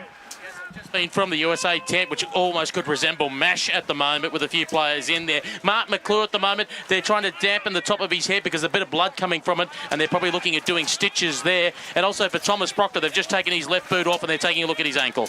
That was Thomas Proctor who was out. Thank you so much. Eric Anderson is okay as here comes Linfelt going after the ball. A one-on-one contest there with O'Mahony, and this one is sent across the way. There is McGettigan who picks up the football. He has to try and dance away away from O'Dwyer. Sends this one down into the forward pocket. Then it's going to get taken, and sending that one forward is Max Gindler of the New York Magpies. Yeah, Irish take possession here as, again, the clock unofficial, so we might hear the whistle at any point here, seeing replays of some of the crazy action we've seen. To quote the late, great Bob Cole, everything is happening in this third quarter. That has not always been good for the Americans. Irish with the ball, so again, we're in time on, so to speak. Our clock is unofficial as coming up the right side. Handball, that will conclude the third quarter, and no shortage of talking points there, and injury concerns mounting an ugly head for Team USA. Ireland up 7-8-50, USA 2-6-18 on the Payable Apps scoreboard. Wasn't the third quarter USA needed, Brian? Now, we did see a man down. We'll keep an eye on that as well for Ireland, but you're absolutely right. Third quarter is the premiership quarter, as they say. We'll use air quotes for that, but you know what? I mean, it's very apparent here that Ireland is in maybe a half-step class above the USA. We mentioned that the USA beat Ireland. That was the last victory over them was that 19 years ago. And one of the things they are doing is they are spreading the ball. And you know what? For as much as we talked about the injury concerns for Ireland, especially since they got really battered in that game against the USA in very tough conditions, they are the ones that look the fitter side. And we've talked about, these teams have played 5 games in the last 9 days. And it's not just about game management, but about tournament management. It's about staying healthy. And we're seeing that with Ireland up by 32 points heading into this final break. Yeah, absolutely. Just hard to really say enough superlatives, and it's crazy the turnaround. You look at what happened when these teams played in the round robin, and now Ireland has just been so impressive at all facets of the game here today, and still a quarter to go, but desperate times, I guess, in terms of trying to man a comeback for USA. Well, Pat, we've had 119 quarters of football over the course of the last 10 days. The 120th and final quarter will be on the other side of this break in the men's grand final of the 2024 AFL Transatlantic Cup. Ireland leading by 32 points. We'll be right back. You're watching said tournament from Toronto thanks to AFL Canada and eThere Live.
Great news, sports teams. Google Forms now accepts payments. The Payable Forms add-on allows for seamless integration of a digital checkout with your Google Forms. Setup is easy. Install the Payable Forms add-on. Link your payment provider, share, and get paid. Players can use Apple Pay, Google Pay, Visa, MasterCard, American Express, Discover, Cash App, Venmo, and more, streamlining the process for them, all while you stay organized with real-time updates. Registrations, uniforms, races, sponsorship, clinics, coaching, training, and classes. Keep it simple with Payable Forms.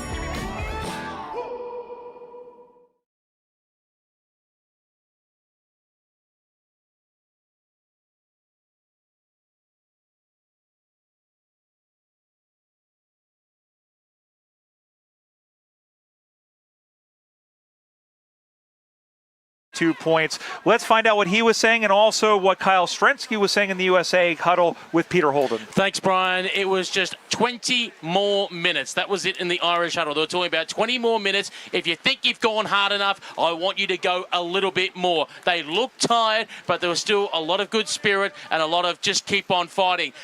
You'd hope for a similar message over in the USA huddle. They were talking about going for 20 more minutes. Unfortunately for USA fans, I looked at the look of the players' faces and there seems to be a scene of resignation. Yeah, thanks, Pete. And you know what? I mean, when you consider 3 players off the bench, and you know what? 32 points. They're going to need 6 goals here. So you got to figure with the time on, they've got about 15 minutes left.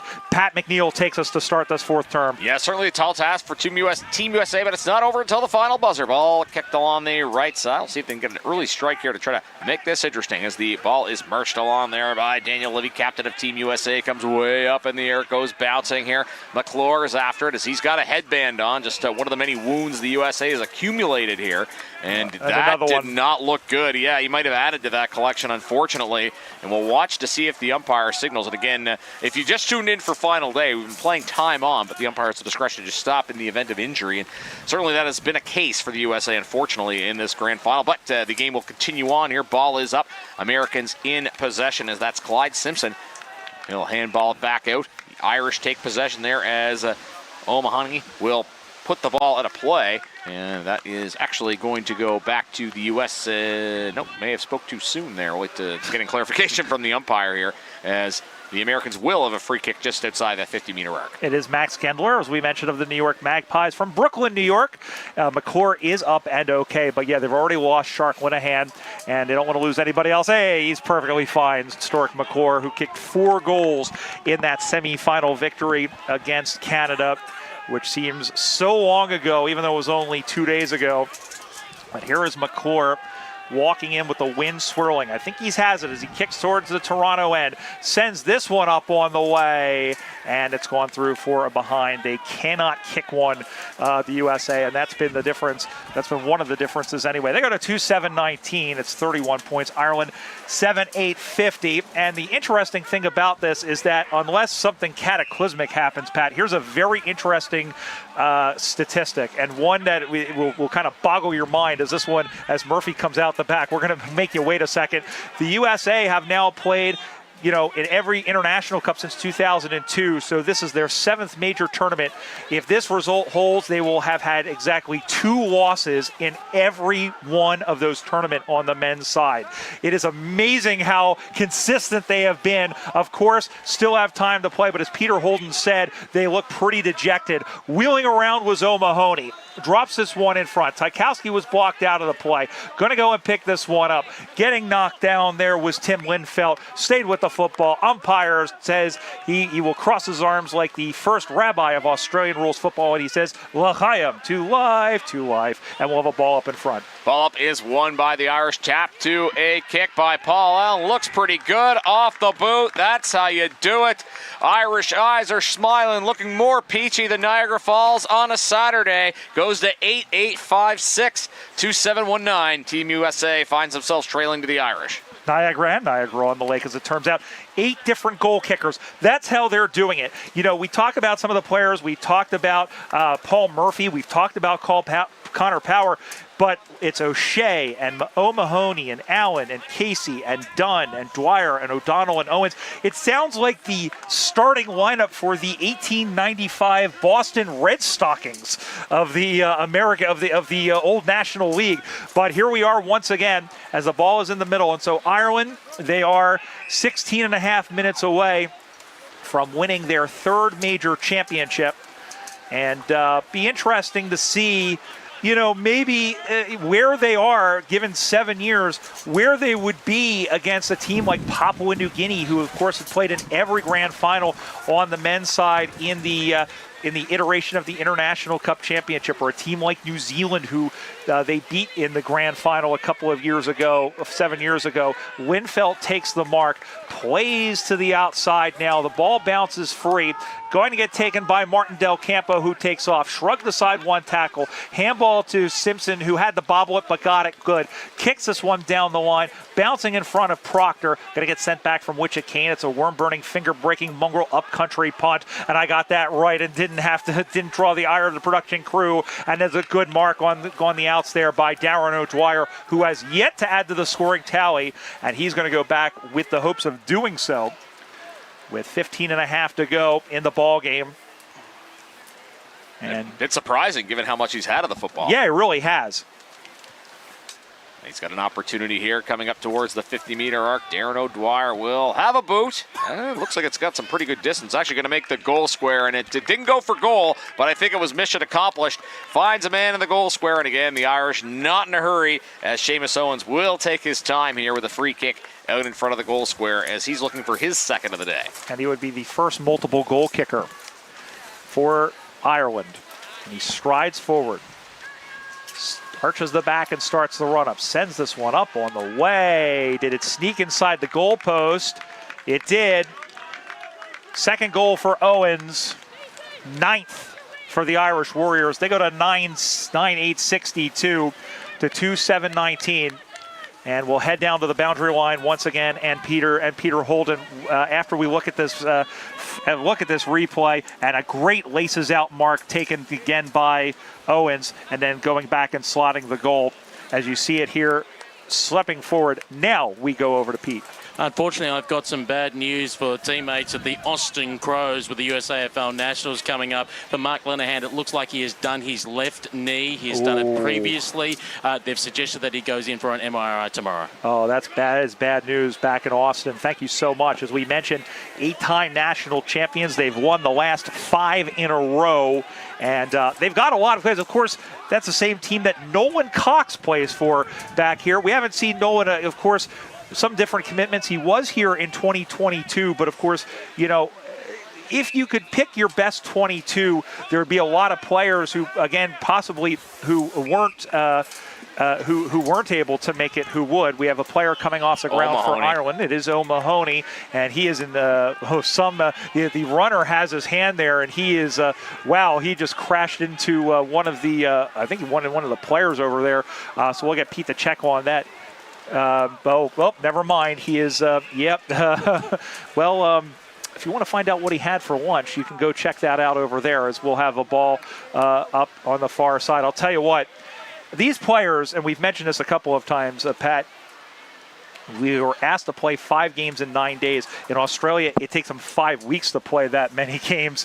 And these players have really been asked, and to their credit, to a man and to a woman, they have really put on a great show for us over the past week and a half here in Toronto. Yeah, really have. And you were talking about the injury to Linehan. You know, all these players, regardless of what country they're playing for, they're going back to their club teams, whether it's USA Nationals or any sort of event. You know, I know in AFL Atlantic, we're getting ready for the Halifax Cup, so many of these players are going back to their respective club teams. And, you know, I was talking to Rob Igpen, who plays for Team Canada, and, you know, there's a game in Sydney next week, and he said, I don't know how I'm going to be ready for that. And it's probably a common refrain for a lot of these players, you know, and that's just about the guys from North America and the gals from North America, never mind those that are flying across the continent. But you know that all these people will be hungry to go back to their club teams and take the lessons they've learned and just help to grow the sport even more. Attack, counter-attack on here for Team USA. Nice bounce of the ball. Going out for a stroll there is USA's Sam Gelati. Ball comes out, and looks like there's a whistle upfield. An Irish player may have been taken down, so we'll see if this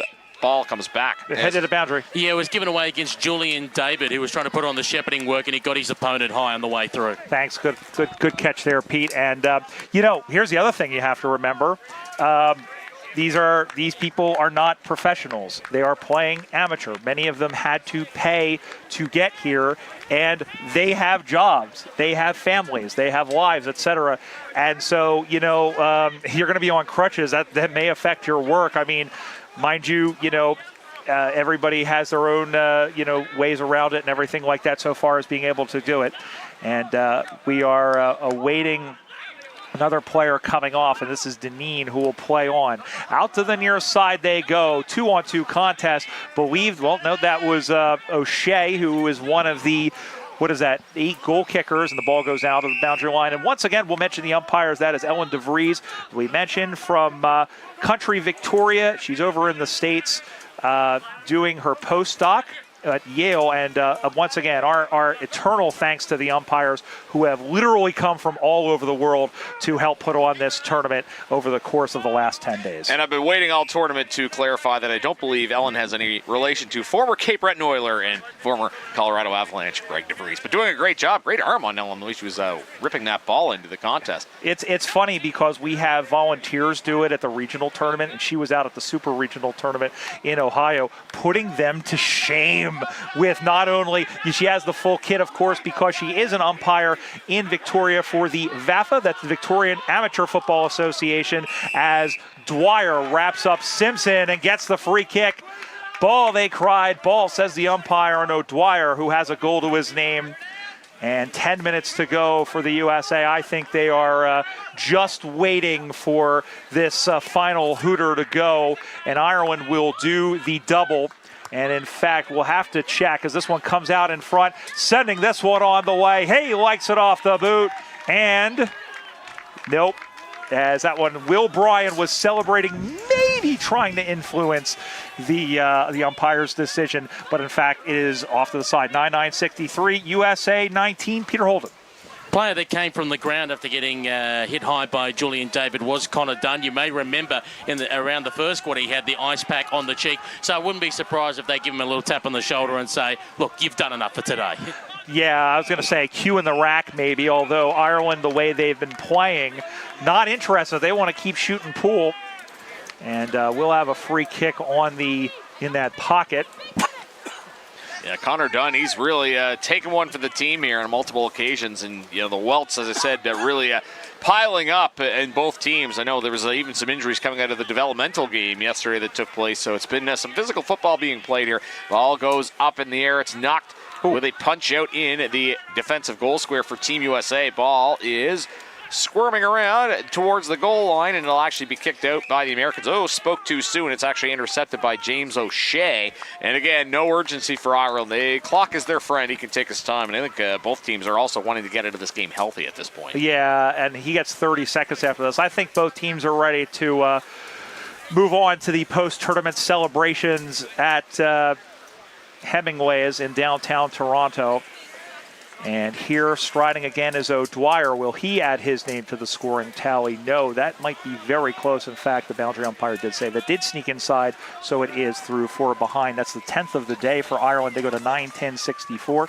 It is a 45-point lead. And a little bit of a letdown after that thrilling extra time game. If you're just joining us, the USA falling to Ireland in extra time, 48-30.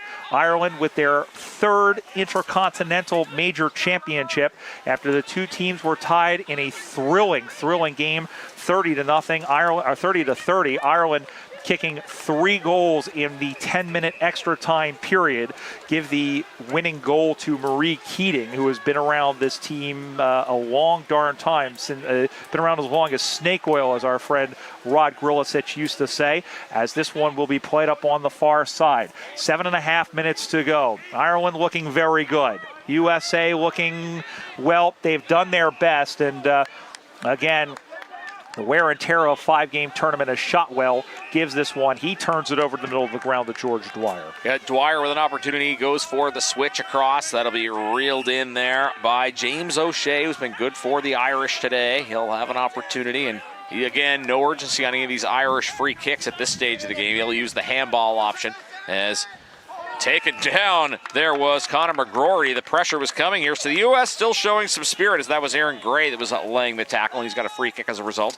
He'll kick it out into the forward 50. Nice mark there as the Americans just try to push back and finish as strong as they can here. That's Max DePina, and if we had to pick a man of the match for USA, he would certainly be in contention. Of course, we'll have a Blundstone MVP selection after the game, but an opportunity here for Max DePina to get on the score sheet. And since he's been in Australia, he's also acted in a couple of commercials, including for McDonald's and for Sportsbet. He'll send this one on the way, and he has snuck this one through. It's a consolation goal, but it's a second of the game for Max DePina, and that is great for the young man from Seattle, Washington, 31 years of age. He's younger than me, so is a young man. Also played basketball out in out in Australia, semi-pro in NBL 1, played for Melbourne Uni.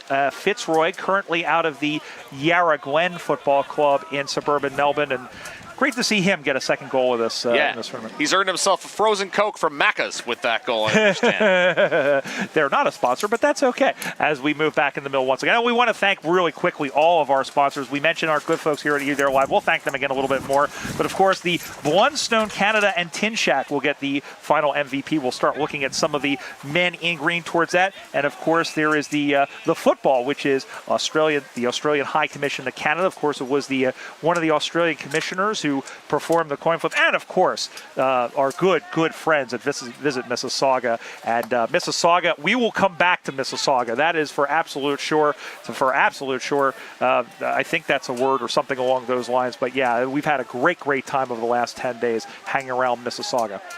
Yeah, you absolutely should visit Mississauga.ca, and as Brian said, we've enjoyed the hundreds of world-class attractions and eateries and the gorgeous scenery that Mississauga has to offer. As we have 5 minutes left, again, that time is unofficial. It's 9:10:64, 3:7:25. Ireland out in front of the USA. That's the Payable app scoreboard. As hands are on the ball now, and ball goes to ground, and that'll be a free kick to the Americans. Again, trying to finish strong here. Last chance to play international football for an indeterminate amount of time, perhaps. Eric Anderson will have a free kick. We don't know what the next tournament will be. As, of course, Canada and the U.S. would engage in the Parallel Cup. Speculation, Colombia could become involved in something like that. Anderson will boot the ball forward, and that's going through, and I don't know if that made the... Out on the full. Yeah, that didn't quite make it, and is out on the fall. Yep, no worries. And I believe unless Colombia, unless Colombia gets into the mix, it would be back here in Canada. So it'll be interesting to see where it might be if that's the case. As the ball is marked up on the far side, been in Toronto obviously a couple of times. Was in Edmonton once. It's been in Vancouver. Like to just kind of maybe slip in Montreal as a possible hometown. Of course, with this being in Toronto, maybe they do look out west to have it in Vancouver again. But listen, love hanging around Toronto, love being here, but would love to visit the men and women of AFL Quebec in the next Parallel Cup. If that happens next year, perhaps an America's Cup of some sort. As you mentioned, Pat, the possibility of Colombia, especially after the great effort that they've put in. And, of course, their women's team coming out with a couple of victories, both of them over France. But you know what? It's been the victory was just in getting here and just getting the funds to pay on. As we mentioned, many of these players having to pay their own way. And, of course, Orica doing a fantastic job of getting this as we have a free kick behind the play. Just over 3 minutes to go. Ireland is going to win once again this international tournament. As we mentioned, they did so in 2002 at the MCG over Papua New Guinea. Did it again in 2011 at that same ground, this time by 18 points over PNG. And as we mentioned, PNG, a tough nut to crack. They had made all 6 grand finals in the men's division of that International Cup. And here is James O'Shea, who has the football on the near side, and he'll play it away. Yeah, kicks it along the right boundary line, and still going hard for Team USA is, it looked like that was Clyde Simpson. He was always battling near the football, and the ball will come back out into the Irish forward 50. Boy, tough to keep your footing there. That ground has withstained a lot in the last 10 days or so, as ball will come into American hands. Defensive 50, it's booted out along the right side. Hands are up. The camera was briefly obstructed there, but the view has been regained as ball will come back out to Daniel Livy, the captain of Team USA. You hear the whistles going, and the wind is really picking up here as we're into the final 2 minutes unofficially of this 2024 Transatlantic Cup. 2 minutes left after 10 days. And, of course, we're trying to keep an eye on who might be our Blundstone Canada and Tin Shack MVP. We've got a lot of names to look at here. And, I think we might have our answer. We'll find that out in just a moment as the ball is up on the far side. And the ball will move up on the far side once again. As a ball in the hands of the Irish, and it comes onto the feet of Liam Dineen. He'll boot the ball up, and it's captured there by James Daly. Daly with the ball for the Irish, and he'll again slow it down and try to take away the rest of this 2024 Transatlantic Cup. Heavy kick along the left side. I guess kind of the air kind of taken out of the balloon, so to speak, just in part because that women's final was so exceptional, and we don't get as close of a score line here today, with no disrespect to the U.S., who, of course, beat Ireland in the group stage. Perhaps a late consolation goal here, though, for Team USA, as it's booted for. Ball will go out in front of those behind posts, and it ends up going off one, and perhaps the U.S. will score last, if not scoring more, as that will go for a minor score. Ireland 9-10-64, USA 3-8-26. And Sam Murphy just finding out that those goalposts don't give as much as the ones back home. They are driven into the ground. 38 points separating the sides here, and you know what? It is nice to finish. It would have been the U.S. to be on the better end of it, speaking as somebody who works with the American side. But it's nice to be able to have more blood in my hands for this particular one, as opposed to the last one, which was white knuckle fever. Final seconds. Ireland is going to win their third ever international championship and their first in 13 years. As the ball is up on the far side, it went out of play, sent down the line. Just counting down the seconds here. Of course, we had a couple of injuries, so we are in time on here. That clock is not official. As the ball is up on the far side, we will have a ball up. In the U.S., Kyle Strensky, who took over for longtime coach Tom Ellis, I think he can be absolutely proud of his side, who gave forth, 5 really tough efforts today. It just wasn't enough over a very determined side. The Irish Warriors are the 2024 AFL Transatlantic Cup Men's Division champions. They have done so in convincing fashion over a very game but very outmatched USA Revolution side. The final score, the Ireland Warriors 9 goals, 10 behind, 64 points. The USA Revolution 3-8-26. Congratulations to Owen O'Sullivan and his coaching staff and all the Irish Warriors. Spare a thought for Kyle Strensky, for Dustin Jones, and for Justin Valley, who really have worked very hard over the last year, as all of these teams have, to get ready for this particular tournament. And it just wasn't enough. Ireland getting the double, winning the women's, and then winning the men's. Yeah, certainly a very deserved win for Ireland today. Just a comprehensive victory in every way, shape, or form for them. And, it's been a joy. I'm going to run out to do the closing ceremonies momentarily. But, Brian, it's been great working with you, of course.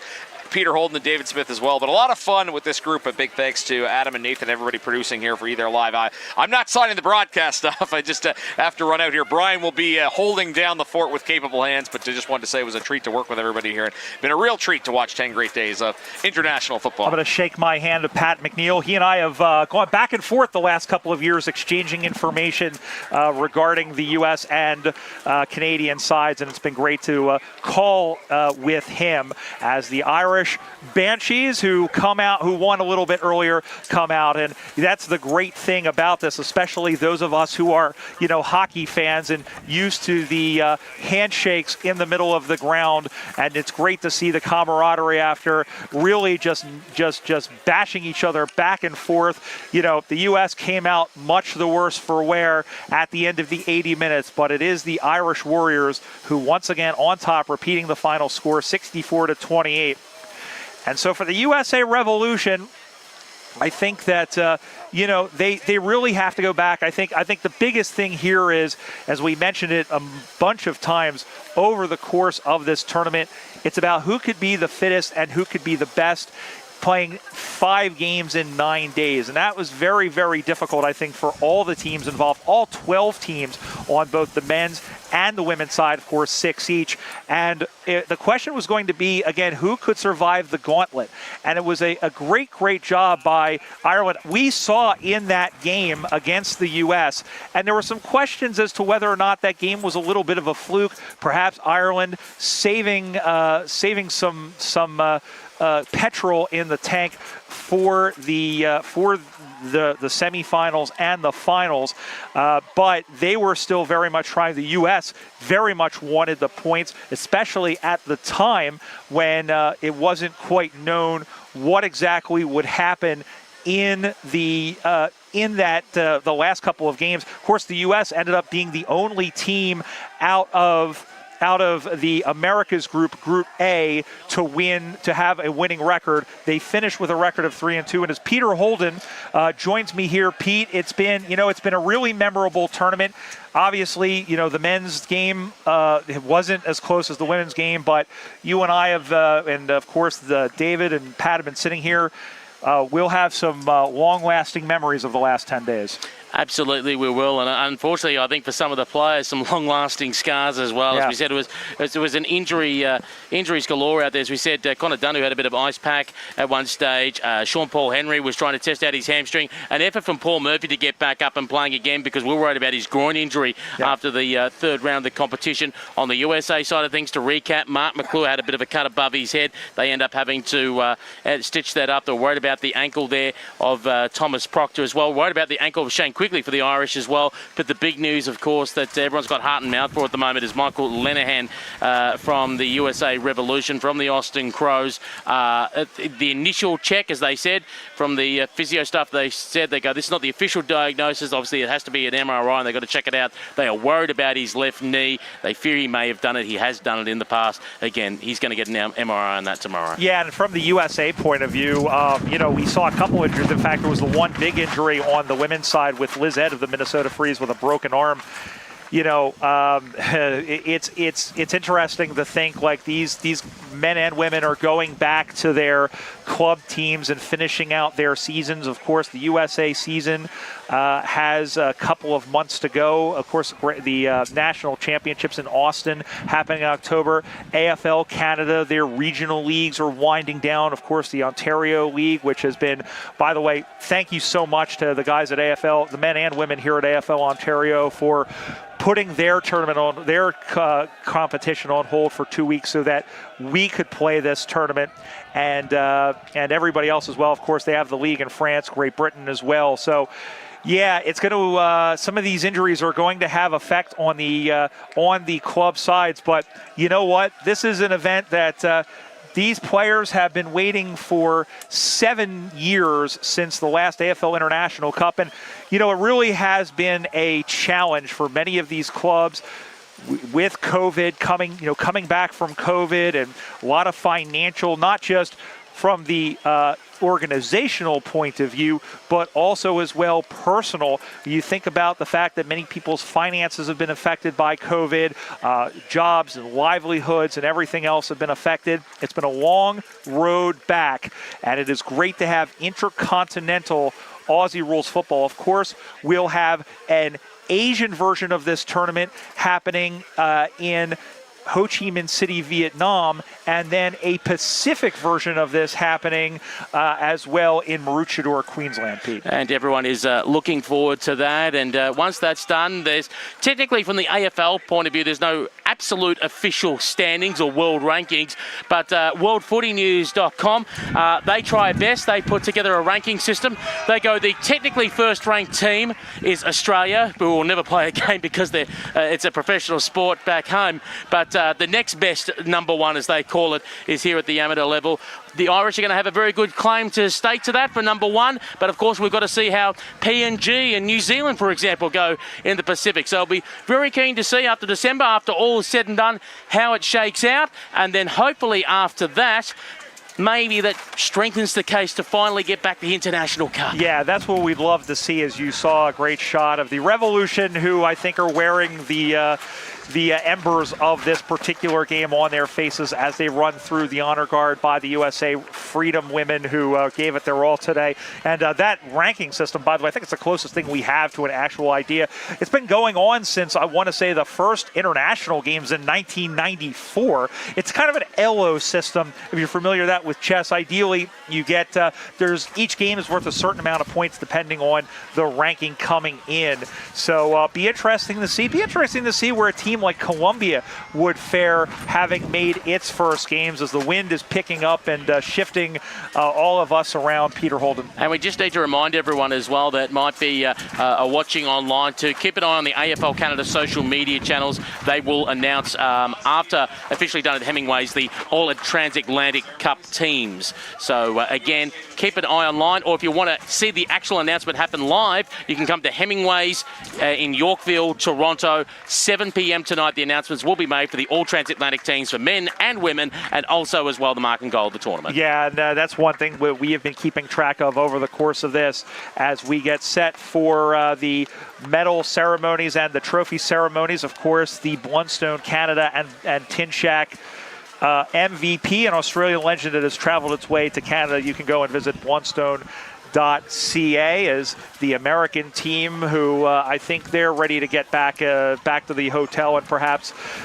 get on with us there at Hemingway's. But let me tell you, they have played a fantastic job. And also, we mentioned a number of the players around, a lot of the players from the reserve teams that came here and played yesterday in the match against Canada. And there was a USA game. I want to mention one person who for the USA, their team manager, Emma Wewell, who is the last alternate, unfortunately didn't play. Squid was able to make it. Let's go down now to Patrick McNeil for the festivities. And welcome everybody to the closing ceremonies of the 2024 Transatlantic Cup. What a tournament it's been. What a great week of Australian football. Thanks to everybody for participating. Congratulations to all the players. And also want to thank our partners, Payable Apps, Visit Mississauga, Blundstone, the Australian High Commission, Vision Glass Toronto, and eThere Live, who did a great job streaming this. And also want to remind everybody, the after party's at 7 o'clock.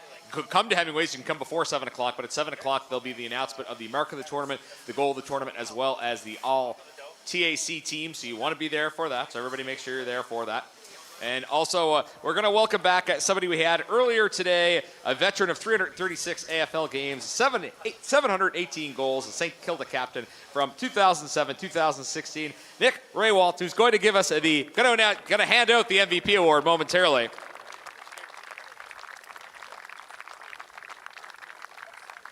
Before that, though, we want to acknowledge the umpires for the men's grand final game. First, the field umpires from Canada, Jeremy Kennelly. From Great Britain, Daniel Wild. And from Australia, Troy Edwards.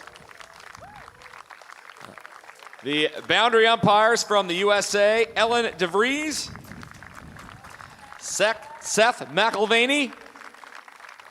And from Great Britain, Ian Kafka-Patterson. And from Australia, Michael McElhaney. And our goal umpires from the USA, both from the USA, Aaron Nelson and Daniel Estes.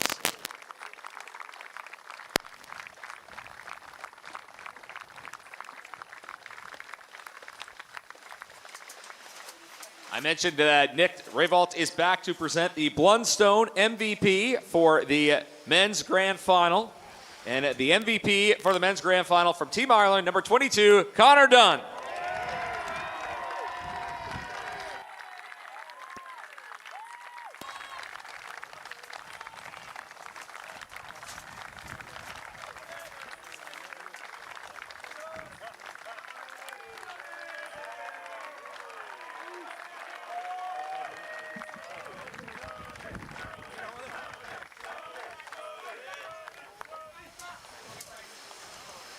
Up the Warriors!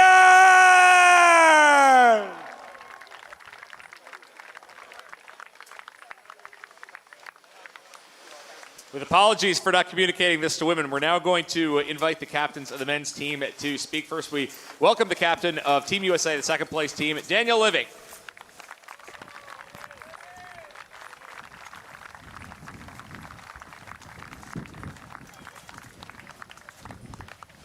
Thank you for everybody for coming out. An amazing tournament. Good on you boys from USA. Way to fight today. And good on you guys from the Ireland side. Incredible efforts, and you go on top today. Well done. Cheers.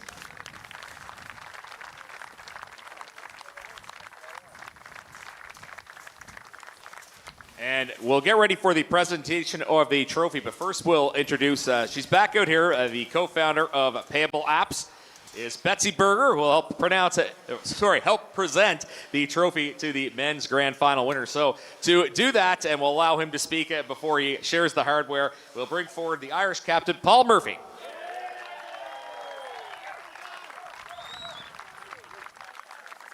Firstly, lads, thanks to America for a very sporting game. You had our numbers earlier in the week. Definitely did a fire under us. Two great games, and no doubt we'll see you again in the future. To our own boys we've been on the road since February, January. Tough 6 to 8 months. I hope it's all worth it now. There's two lads in particular I want to thank for this.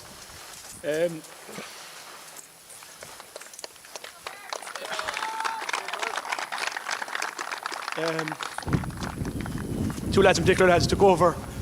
We weren't a very fucking good team, let's face the facts. They've turned us over, turned us around, and we've gone 3 for 3. Lads, 2 boys in particular, Chris O'Brien and Owen Sull.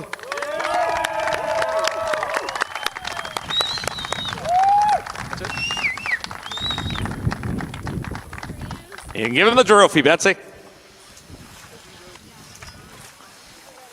And here it is for the 3rd time in their history. Major International Cup champions, the Ireland Warriors, the men's winners of the AFL Transatlantic Cup for 2024. Our congratulations once again to Owen Sullivan. And they will be partying all through the night, not only them, but the Irish Banshees as well, as they took out the women's a little bit earlier today. And Peter Holden, as we wrap up, it's been an amazing 10 days. This is the likes of something you and I have covered all sorts of different things. I know you've done AFLW, you've done State League back in Australia. I've, of course, done regional and national tournaments in the US AFL, as you have as well. And this has been an amazing last week and a half. And I think we're going to have just one more little treat. The Irish are getting into a circle to sing their One Road song as well. And so they should. And I think the women are going to join in as well to sing it, because from the Irish nation, they would challenge this tournament, no question about it.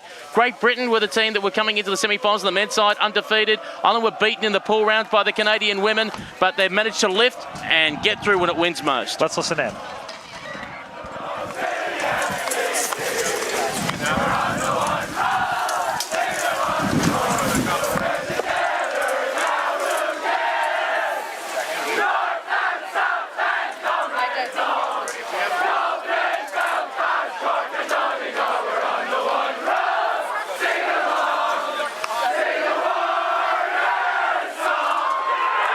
And the road to the Transatlantic Cup goes through Ireland as they win the men's and women's. Before we go, I want to take, if I may, just maybe 60 seconds to thank a few people. Of course, we want to thank the good folks at eThere Live, who have been incredible to work with over the last 10 days. Adam and Nathan and Mario and all of the camera people who have brought you this tournament over the course of the last 10 days. It's been a great 10 days of footy, and I've been told 6:30 for Hemingways. Get this, Hemingways for 6:30. 6:30 at Hemingways if you're in the area, of course. Cool and Marco tournament. Congratulations to all the players. Great week of footy. We'll see you all at Hemingways. And so again, our thanks to them. I want to thank Jacob Heusler and everybody at AFL Canada for their hospitality and for putting this together. To Simon Highfield and I've forgotten his first name again. Andrew Hughes, thank you, at the AFL, and all of the AFL folks who have come out and helped put this tournament together. Want to thank all of the coaches and the players and everybody else who were immensely kind with their time to give us information so that we could shout them out across the world, of course. Such interesting people that we get to cover, and thank you so much for allowing them to share their stories and for their feedback as well. We've done this for all of you. I want to also thank my wife Chelsea, who is here, who came all the way up from Philadelphia and has helped us out. She was shuttling us around over the course of this. And of course, we want to thank all of you at home. Oh, also the umpires, of course. We thanked them a couple of times, but thanks to all of the umpires. We couldn't have this, and we want to thank all of you at home for watching along with this tournament. We will get one final word from Pat McNeil. And Pat, once again, it was great calling with you. You get the final word. Yeah, thanks to all you guys. I really appreciate everything everybody's done. Again, the staff at eThere Live was fantastic this week. A real joy working with Brian, Peter, and David this past week. Very special for David and I to come from Nova Scotia to represent AFL Canada. And congrats to AFL Canada, Jacob and Simon and everybody else that did such a great job. You hate to start naming people because you know you're going to forget people. I was talking to Adam and Nathan in the truck all week, and everybody did such a great job putting on this event. Just a real treat to watch this level of Australian football played in Canada. We look forward to the next international event down the road, whenever that is. But before, I guess, we wrap up, I should remind you one more time, to visit Mississauga. We thank them for their support as well as all the other sponsors. And I guess for the final time, congratulations to both the Irish teams. And you have been watching from the campus of Humber College on Colonel Samuel Smith Park, the 2024 Transatlantic Cup, produced exclusively by eThere Live, streaming on YouTube, courtesy of AFL Canada. Thanks for joining us the last 10 days.